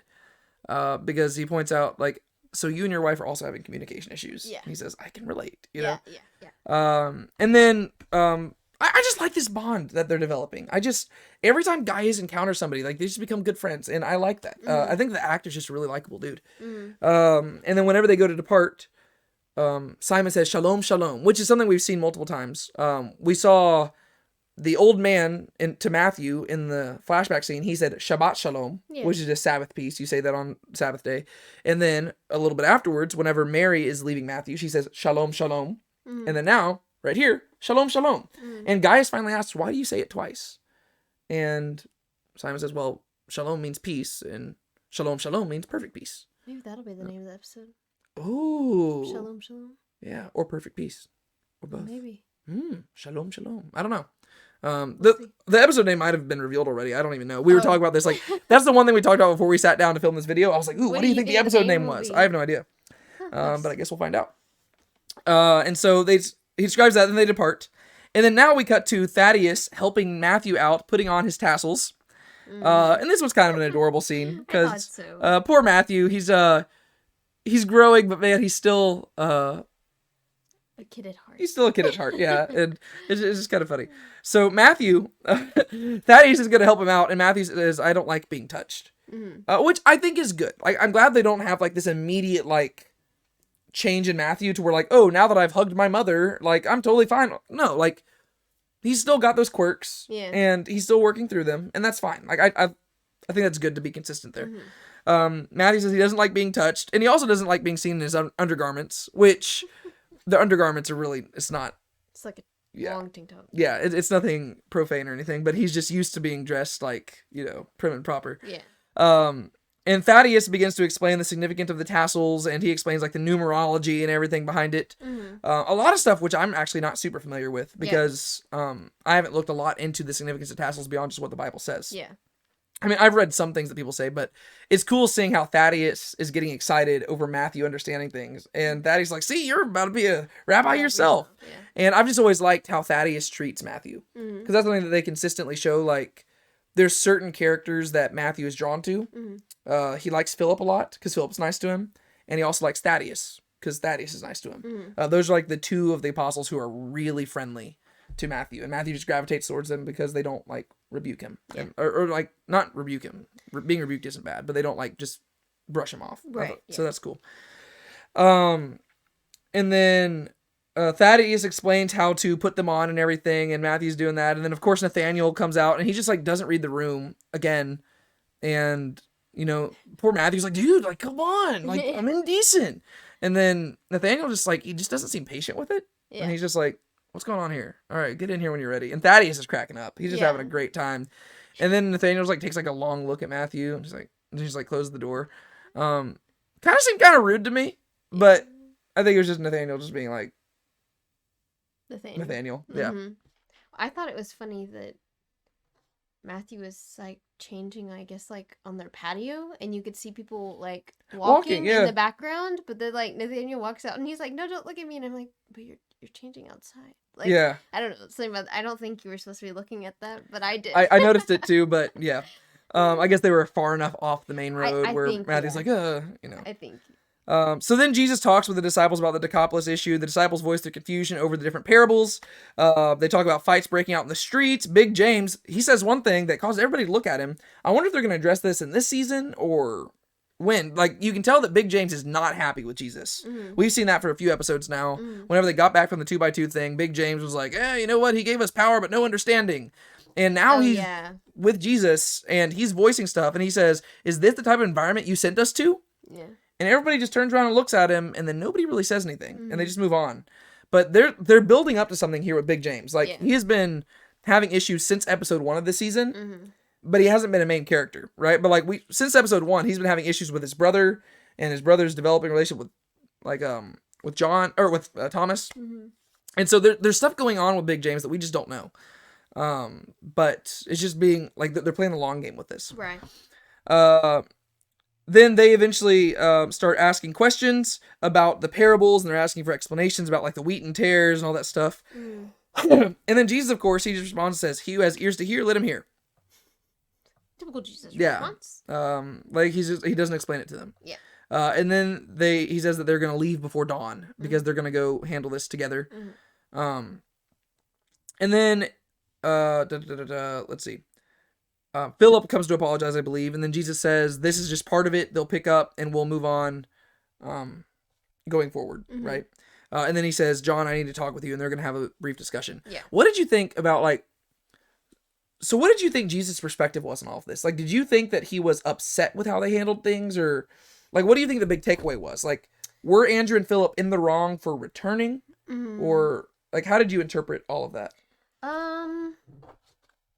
I don't think I was trying to think about this whenever we were watching the scene, and I don't think he was upset with them. To me, almost the way the way Jesus responded to them was like he was still teaching them. Like it was almost like I don't think he necessarily agreed maybe with the choice that they made. But he wasn't like mad at them because he's like, okay, they're still learning. Like they aren't fully understanding, because they even were talking about like parables and they didn't understand. He's like, you'll understand eventually. Yeah. And I feel like it was kind of those like one of those discipleship type moments where he's like, okay, they're not fully understanding, like probably shouldn't have done that, but I'm not mad about it. And so I think it was more, that's why he's like, okay, we're gonna get up, we're gonna go at dawn, I'm gonna show y'all, like I'm gonna guide y'all. That's kind of how I was interpreting it as well. Yeah. Like I was kind of thinking of it, not as much of a rebuke as it was just like correction, in the sense of kind of like whenever, I don't know, if you're like in algebra class and you really put in a good effort, but you did everything wrong. Yeah. Yeah. It's kind of like the teacher, like a good teacher's like, okay. The thought was there. Yeah. It's like you tried. Yes, you messed up. Now let me show you how to do it. I appreciate the effort. Which, and I think that's pretty realistic as to why Jesus sent them out 2 by 2 is because I think one reason he sent them out 2 by 2, I think, is because if one person messed up, the other person could hopefully correct them and they could hold each other accountable, and then they'd come back and report to him and he could tell them things they got wrong and they could fix it in the future. Yeah. Right. So I think that he was very mindful in his discipleship in that regard. And so I think this is pretty realistic to probably how things went down. Yeah. I just wanted to hear your thoughts on that, because I thought they were very careful with how they had Jesus responding, to where he never fully revealed. Like there was never an explicit moment where he said, what you did was wrong. You shouldn't have done it. Like they never did that. He just responded patiently and just like, okay, well, we'll handle this and we'll just move on. And even whenever Philip apologizes, Jesus never says, well, you shouldn't have done that. Like he just says, things like this happen, we'll push through. Yeah. And so I thought that was kind of cool, to where you still don't know exactly what Jesus is thinking behind it. You simply know that Jesus is like, we'll take care of it and we're going to figure it out. And so he pulls John aside, and Jesus says that it's going to be very perilous in the Decapolis. And John, you can tell he's getting excited. He's like, yeah, like I'm going to be there. We're going to take care of, like, we're going to help you out and stuff. And then Jesus asks him to stay behind. And he says, I don't need numbers. What we're dealing with is not an issue of just the crowd size, which is ironic because they're going to face a very big crowd. But the issue is hardened hearts. And he says, that's the issue that we're dealing with. And so he says, I need you to, he gets on to him. He says, well, you're thinking that we're going to have strength in numbers, but you didn't even notice that there was somebody who was absent here today. Yeah. And then John notices that it's Simon. And Jesus tells him something that John hates. He says, success of this trip depends on Simon. Yeah. I want you to wait for him. Which to John, like when you're watching the show, it's very easy to think like, dude, you're taking that comment way too far. Like to where he returns to that comment multiple times in the rest of the episode. Yeah. But think of it from John's perspective. Jesus literally says, like, John is saying, I want to be there to help you out. And Jesus says, I don't need you. I need Simon. Yeah. And like from John's perspective, that does kind of stink, right? You're like, dang, what the heck? But I think that it's kind of cool where they're heading there, where it's like we all have different roles to play, right? And sometimes we might want one role, but God has another one planned. Yeah. Right. And he says, your job is something different. Simon needs to do this one, and Simon needs to learn something. And he does have a role for John to play. Yeah. It's just not the role that John thought that he wanted to play, right? Because John wanted to be the one out there protecting Jesus, and he says, well, I need you to actually be the one protecting Simon. Yeah. And I need you to help Simon out. And so I think it's clever how they're doing that. And they even address that here.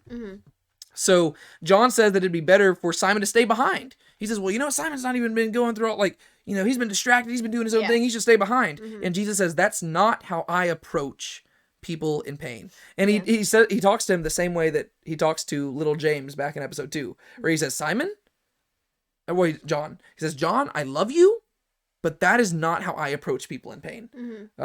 Back with little James, he said, little James, I love you, but I don't want you to ever say those words again. So he always prefaces by saying, I love you, but then follows it up with a rebuke. Right. And he says, we do not abandon people in pain to go through it on their own, which I thought's kind of cool. Yeah.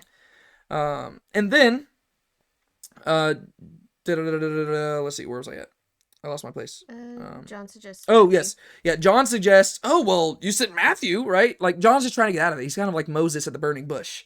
He's trying to come up with every excuse for why it shouldn't be him. And he says, why don't you send Matthew? And Jesus says, well, whenever I paired Matthew and Simon together in the past, none of y'all thought that was a good idea at the time. So he says, I proved y'all wrong then, because now you're suggesting to me that was the right choice. Yeah. So maybe I'll be correct Just this go. time too. Yeah, maybe just learn to trust me.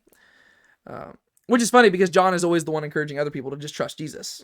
So it's kind of funny. And then Jesus says, it has to be you, no more questions. And so Jesus using his authority, like, stop. Like, there's a point where questions have to end and you just listen to me. And John's like, okay, fine. But he's not going to be happy about it. Then we cut to this so dramatic scene of just Jesus and the boys. Literally in the note it says, Jesus and the boys walking to the Decapolis. And they're just like, there's like, it's like this epic music playing in the background, dust flying. Yeah.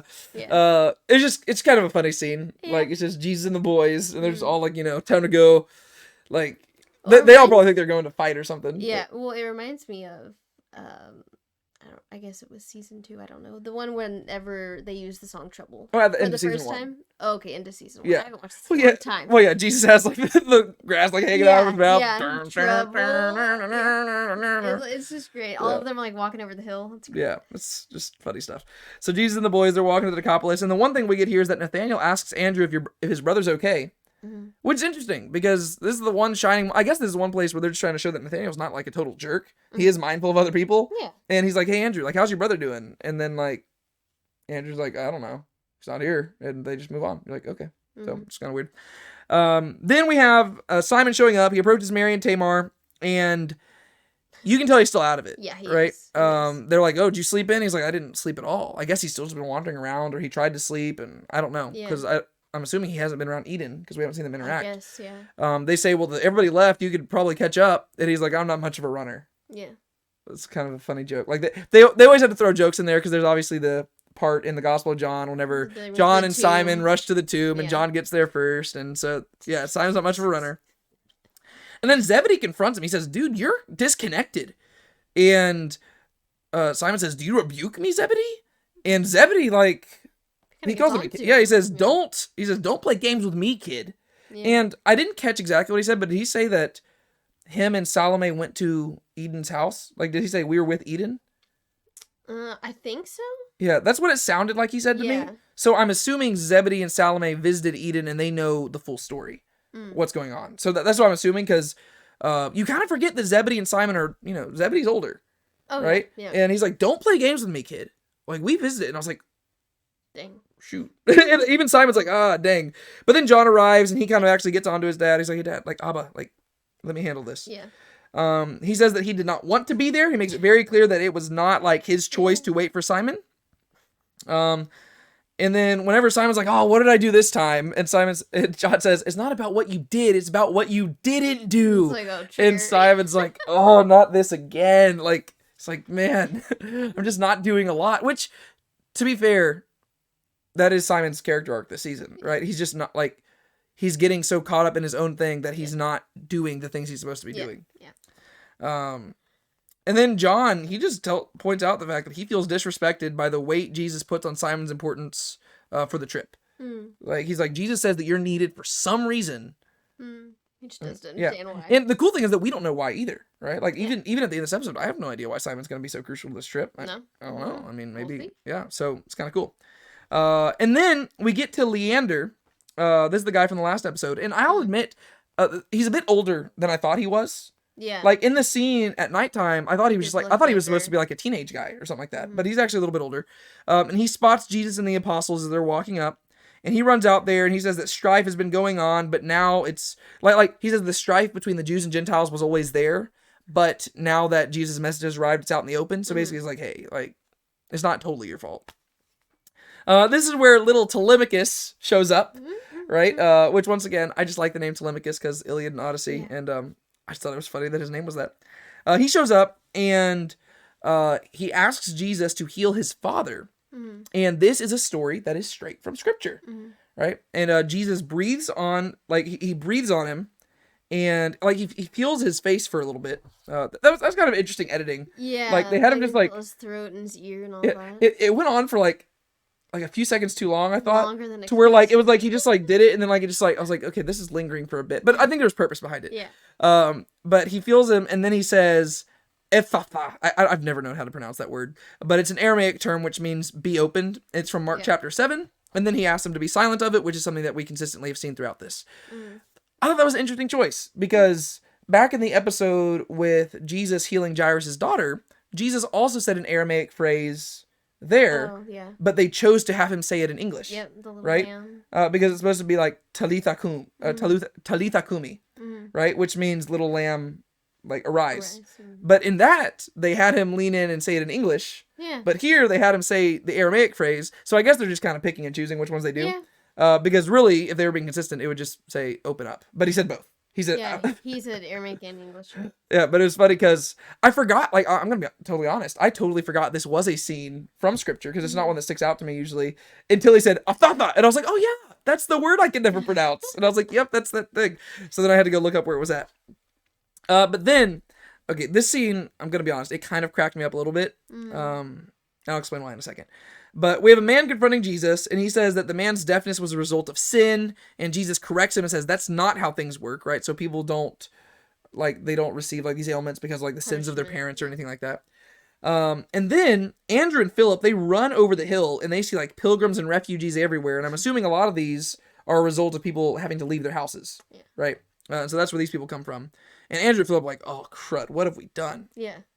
And then one group after another just starts surrounding Jesus. It's funny. It was like, boom, Yeah. boom. We have the Syrophoenicians. They arrive and demand a sign. And then you have the Nabateans arrive, and they start raising accusations against Jesus. And then Jesus tells everyone to calm down because they're going to be here for a while. And then, like, a whole crowd shows up in droves. Okay. Have you ever seen the movie Anchorman? Did I ever show that movie to you? I think so. Yeah, the movie about, like, the news reporter dude. It was, like, Will Ferrell's character. Like, Yes. Okay. Yes. Do you remember the fight scene in that? Okay, it happens in both movies. Oh, whenever they're in the alleyway? Yes. That's yes. what I was thinking of in Yes, this scene. I do. Because it was like, because first off, you have the guy right up on the horse, and then you have the Syrophoenicians show up, and I was like, I swear, if they have another group show up after this, it's got to be a callback, like, it's got to be a reference to Anchorman. And then the Nabateans show up, and I was like, no way.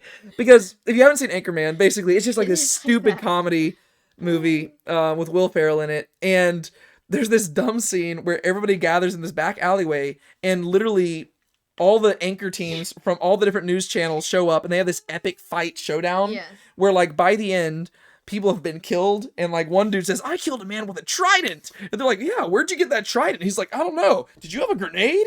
And it's, if you've ever seen the meme where it says, like, that got out of hand really quickly. That escalated real fast. Yeah. That's where that came from. It came from Anchorman. Yeah. Literally, I was getting strong Anchorman vibes in this scene. I would love if that's where that came. I certainly hope. I wouldn't doubt it. Yeah, that's really fun. Like, it had to be intentional, because they were, like, whenever you see a scene like that, you immediately think Anchorman, because literally it happens in Anchorman 2 as well. Like, I never showed you Anchorman 2 because it's not as good. No.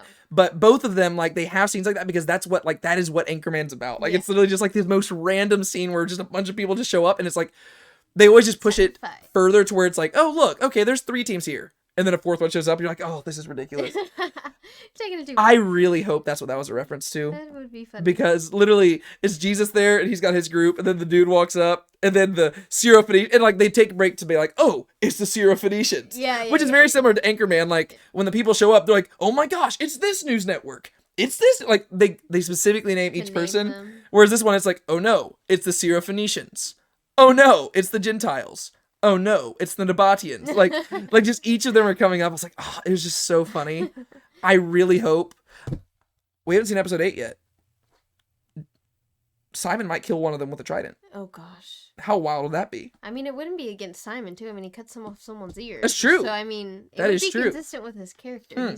He's violent and sporadic. And there was a statue right And there. he's already he's not in the right mind either. Yeah. You know what I mean? He's It's just true. like, this just tips him over the edge. Yeah. And he knows he has the weight on his shoulders right now because Jesus has told John, like, the weight, like, this is on you. Like, the success of this is on Simon. Yep. And there was a No pagan pressure. there's a pagan statue right there at the corner too. Boom. Oh, I'm wondering, it might have been a statue of Poseidon. I didn't look closely. There might be a trident right there. He's gonna whoop-ah! Then and Jesus is gonna be like, oh John, you should have held him back and talked a little bit longer. Yeah. All right. I'm not expecting that to happen. Obviously, that was all a joke. Got to keep myself entertained somehow. All right. Now we cut to Simon and John, and this is our final scene of the whole episode. They're marching together, and they're just arguing back and forth. Yeah. Simon is confused. Bet that was a long walk for the two of them. Oh, yeah. Yeah. You know, like, it probably felt like it was double, triple the time. Well, especially because we only saw them at the end of the walk, right? I mean, they've been walking for a bit. Okay, I just want to say this. I imagine if they're going to the Decapolis, I figure they probably wouldn't have walked. They probably would have taken the boat across the sea. It seems like that would have made more sense, like logistically speaking. But you can walk there. Yeah. It's just like that's kind of a long way, but going around. Yeah.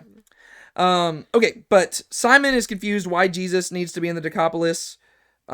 Since he doesn't have to be present to perform miracles, because he's like, okay, he's like he doesn't say this, but he says back in season 2, episode 1.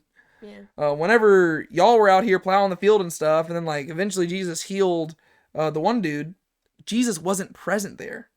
And basically you see he's voicing to John the things that have been going on in his head. He's like, this is what I know about Jesus. Jesus doesn't have to be at a place in order to heal somebody. Yeah. He can do it from a distance. He says, I don't know why he needs to be in the Decapolis if he can heal stuff from a distance. And you can see underlying all this is him thinking, all because Jesus was gone doesn't mean he couldn't have kept my wife from having a miscarriage. Right? That's really like, it's never explicitly stated here, but that seems to be what he's thinking. Yeah. And so he's getting frustrated by the fact, oh, Jesus will go out of his way to the Decapolis, but he wouldn't go out of his way for me. Right? It's like, so it's interesting. So Simon's voicing that he's confused by that. And then John is still frustrated by Simon the exceptional, Simon the distinct. And this is where we get to see Simon's kind of like envious of the fact that Simon has a wife. Or John is envious of the fact that Simon has a wife. Yeah. He's like, yeah, like, dude, I don't know why you're complaining so much. You're so distracted when you have this amazing wife at home. Yeah. And I'm like, well, watch out, Simon. Yeah. If you won't appreciate Eden, somebody else will. But no, so John voices that he's just frustrated by this. And then John just keeps on walking and he's just still ranting. And then he realizes that Simon stopped and he turns around and Simon is just like he's sending red flags left and right. Like he's just standing there and he's just like, yeah. It's like, oh man, is he having like a panic attack? What is going on? And then John, his anger just immediately floods out of him. And I thought it was kind of cool seeing that. Like you see the son of thunder give way to the beloved disciple, like very quickly, right? He's like, he's angry. And then as soon as he sees, oh, there's more to this than what we like. He just thought Simon was just being lazy or something. He thought that like Simon, but he was like, oh no, something is going on here. Yeah. We need to talk about this. Yeah. And so he goes up there and he's like, hey, Simon, like what's going on?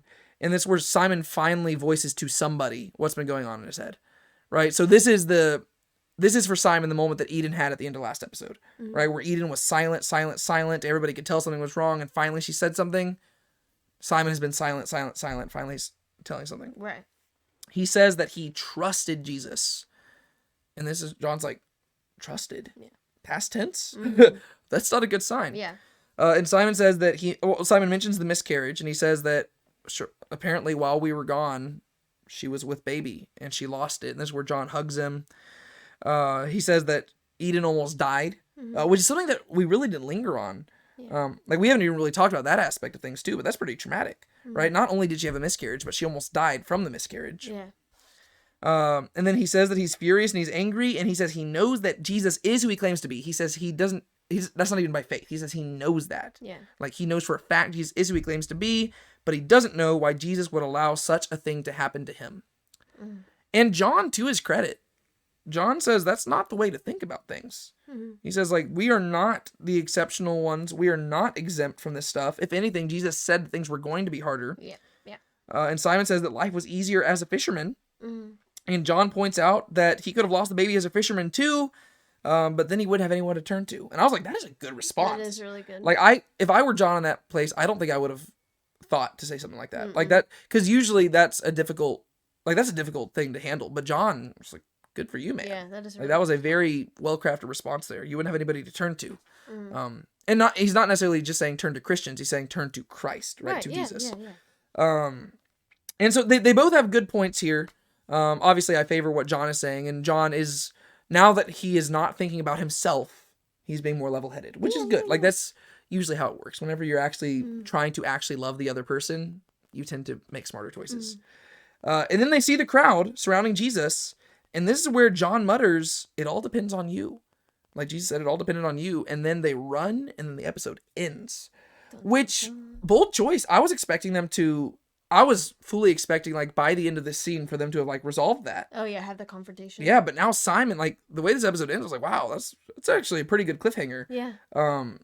In a different type of way. Like, it's an emotional cliffhanger where you're like, oh, he is, like, you're kind of thinking, like, is he ready? Like John, were you just came on, like, emotional high. Yeah, it's like, John, were you supposed to maybe also have this conversation, like, an hour earlier? Right. Like, is he ready for this He can walk now? off. It's like, oh boy. But it's very interesting. So what did you think about that whole conversation between Simon and John there? I thought it was really good. And I think there's whenever I was watching it, I was thinking that there's some really good application points to it. Just because I've seen a lot of, I think I've seen the question pop up a lot, but just situations where people talk about how they've been, like, angry at God for different things that have happened to them in their life. And then there's other things that you hear about whenever, like, if you're a Christian and bad things happening to good people and just different things like that. And so I thought this was a really good way of handling that. And I think it's a good application point, just showing that even if, you are a Christian, it doesn't promise you a perfect life. That's never promised to us. And like John was saying, he's like, even if anything, it promises you a harder life. And so I thought it showed a good way to handle a hard topic. Yeah. So. Well, it's definitely one of those ones where you can see that there's going to be a lot of people who resonate with the scene a lot. Yeah. And that's why it's the final scene of the episode, right? Because it's the emotional climax of it. Because a lot of people do wrestle through this, like you pointed out. This is a question I've personally never had a super difficult time with, at least thus far in my life. I don't know. I've never been able to justify, like, being angry at God. Yeah. That's just something that to me has never made a whole lot of sense, because I think usually any time that temptation has been there, I realize that I'm just putting expectations on God that he didn't place upon himself. But this is something that a lot of people do struggle with severely, right? And I wasn't saying that from, like, a place of, like, moral superiority. There are plenty of other places where I struggle where other people might not. I was just simply saying this is one of those things that I personally have never, like, whenever my dad died or anything, there was never a moment where I was, like, mad at God. But and I'm grateful for that. But this is one of those things where, like, they addressed it in a very good way. If anything, honestly, remember the scene with Mary and Tamar from the last episode? That was a really long, drawn out scene. I wish they would have made that one a bit shorter, made this one a bit longer, because this was a conversation. I was like, there was so much more that could have been said that I was like, and maybe they will address it in the next episode. I don't know. But I was more invested in this scene, I think. I would think that it's going to be touched on in some point, because I would imagine that there's going to be a time whenever Simon and Jesus talk about it together. Yeah. Well, and Simon and Eden are probably going to have to talk about something. And we still haven't seen that scene with Eden washing in the mikvah and stuff like that. So there's still a lot of different stuff that we have to see in regards to this. I was just enjoying the scene so much that I heard the chatter and I could hear, like, background music coming, like, or background, like, noise. I was like, oh, they're approaching the group. Dang it. And then they're like, oh, I think we hear them. I was like, no. Because I was actually enjoying the scene a whole lot, which is a good sign, right? That's a good way to end the episode. We're like, to where, to me, this was probably one of the best cliffhangers from the show so far, just because there's so much that still needs to be said. I was like, ooh, like, and Simon's, like, rushing into it, and you're like, is he where he needs to be right now? Like, is there more that needs to be happen? Yeah. And it seems like the feeding of the 5,000, like, the people are already gathering. So I'm assuming that the next episode is going to open up with feeding the 5,000, and then we're going to conclude with some other stuff. I guess, yeah. I don't know. Interesting. Cool. Yeah. Well, there's our walkthrough Mhm. of episode 7. Mhm. Do you have any final thoughts that you want to share about just like the episode in general, or predictions of what you think we're going to see in the next episode, which we're going to watch in a little bit? I like the episode as a whole.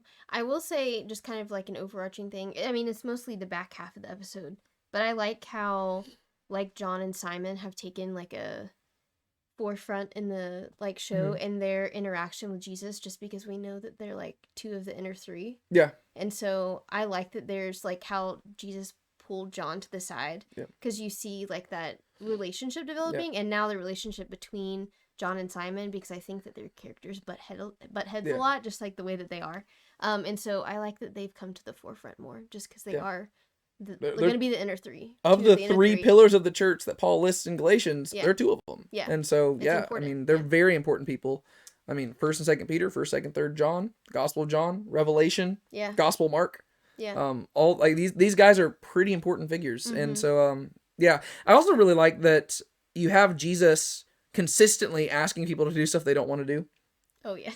That's one thing we've talked about that in our discipleship or our Bible study group a Mhm. few times. Like we'll do like a question of the week, and one time, one of the questions was asking like, how do I know what God wants me to do with my life? Mhm. And we just address that issue. Like usually people will say, well, you need to like find peace. Find peace, Like you have to have peace about the decision. And I disagree with that. Like I used to adhere to that because that's what people always told me. They're like, you need to have peace about the decision. But I don't see that biblically speaking. Yeah. Most often, like we're at peace doing things that entice our own sinful desires. Mhm. I mean, there's I guess, spiritual peace maybe, but the spiritual peace flows from obedience to God. And so you have to choose to follow God before that peace arrives. Yeah. Whereas like usually spiritual unrest arrives from following your own self, right? But like just a sense of peace preceding, like you're never going to have peace prior to obeying God, if that makes sense.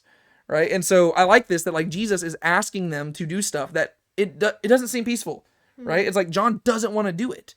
Whenever you have Jesus calling the disciples to follow him, that probably did not seem like the most peaceful choice to make, right? In their hearts.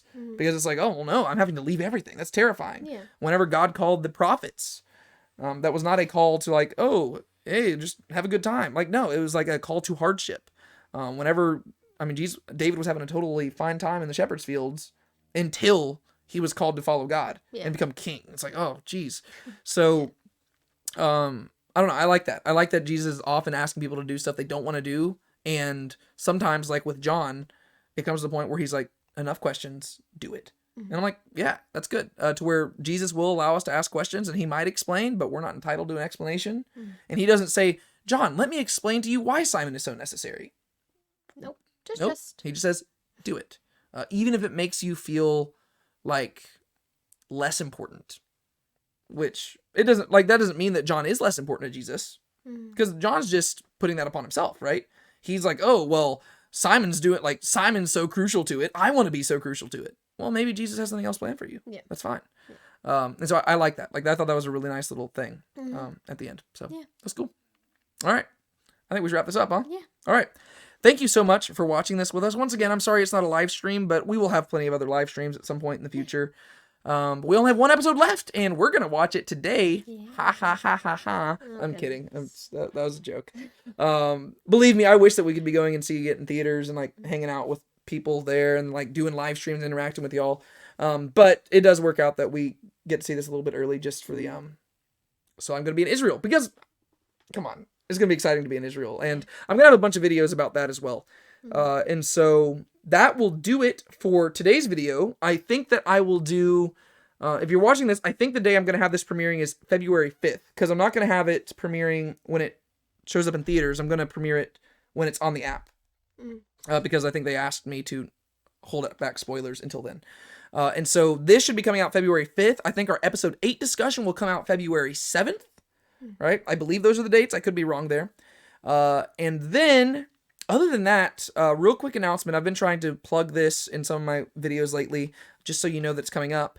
After The Chosen Season 3 is finished, and after I'm back from Israel and I finished a lot of the videos that I need to do, I'm going to be editing all these vlogs and posting them and stuff. At some point after that, I'm going to be kicking off a series walking through the Gospel of Matthew. And as of right now, I'm planning it to be a 30-week series, right? So it's going to take up over half a year. and we're not going to be going super in-depth into the book. There's going to be places where I focus on depth, but really I'm going to be focusing on the argument of Matthew and how every single part of that book contributes to the whole goal of the book. And I think it's going to be a really good study. I wanted to mention that to y'all because if you like The Chosen, hopefully you'll like that, but also if you just like the Gospels, it'll hopefully be helpful to you, and you can also share it with other people to do that. I'm excited to get back to just studying just the Bible. Whenever The Chosen's like premiering their stuff, I mainly have to do just like Chosen related stuff because it takes up so much time. But my passion is teaching scripture, and so I'm excited to do that. And hopefully I'll find some stuff for Brienne to join me on here with. Hopefully we'll be able to do our Hesed series and stuff like that as well. But cool. All right. Brienne, do you have any other final comments you would like to share before we wrap this up? I don't think so. All right, cool. Yeah. Well, until next time, my name is... Oh, wait, whoa. I forgot. Be sure to comment below. And, thank you for interacting in the live chat if you've been doing that. But also comment below and let us know your favorite part of the episode. If you noticed anything that we didn't notice, stuff like that, be sure to do that. That'd be really helpful. If you haven't, like the video, subscribe to the channel, do that stuff. I hope you have already. If not, what the heck? Come on. Go do that. But okay. Now I think I'm done. I just had to throw that in there. Okay. All right. Until next time, my name is David. And my name's Brienne. And this is Now Let's Be Honest. Be sure to keep a smile on your face and don't let anybody steal your joy. We'll see y'all next time. Bye-bye. Bye. You read a verse, you sing a hymn, the money's in the plate. Sundays you mark out for him, but even then you show up late. You bought the shirt, you wear the cross, but sin throughout the week. For 30 shekels and a noose, you kiss him on the cheek.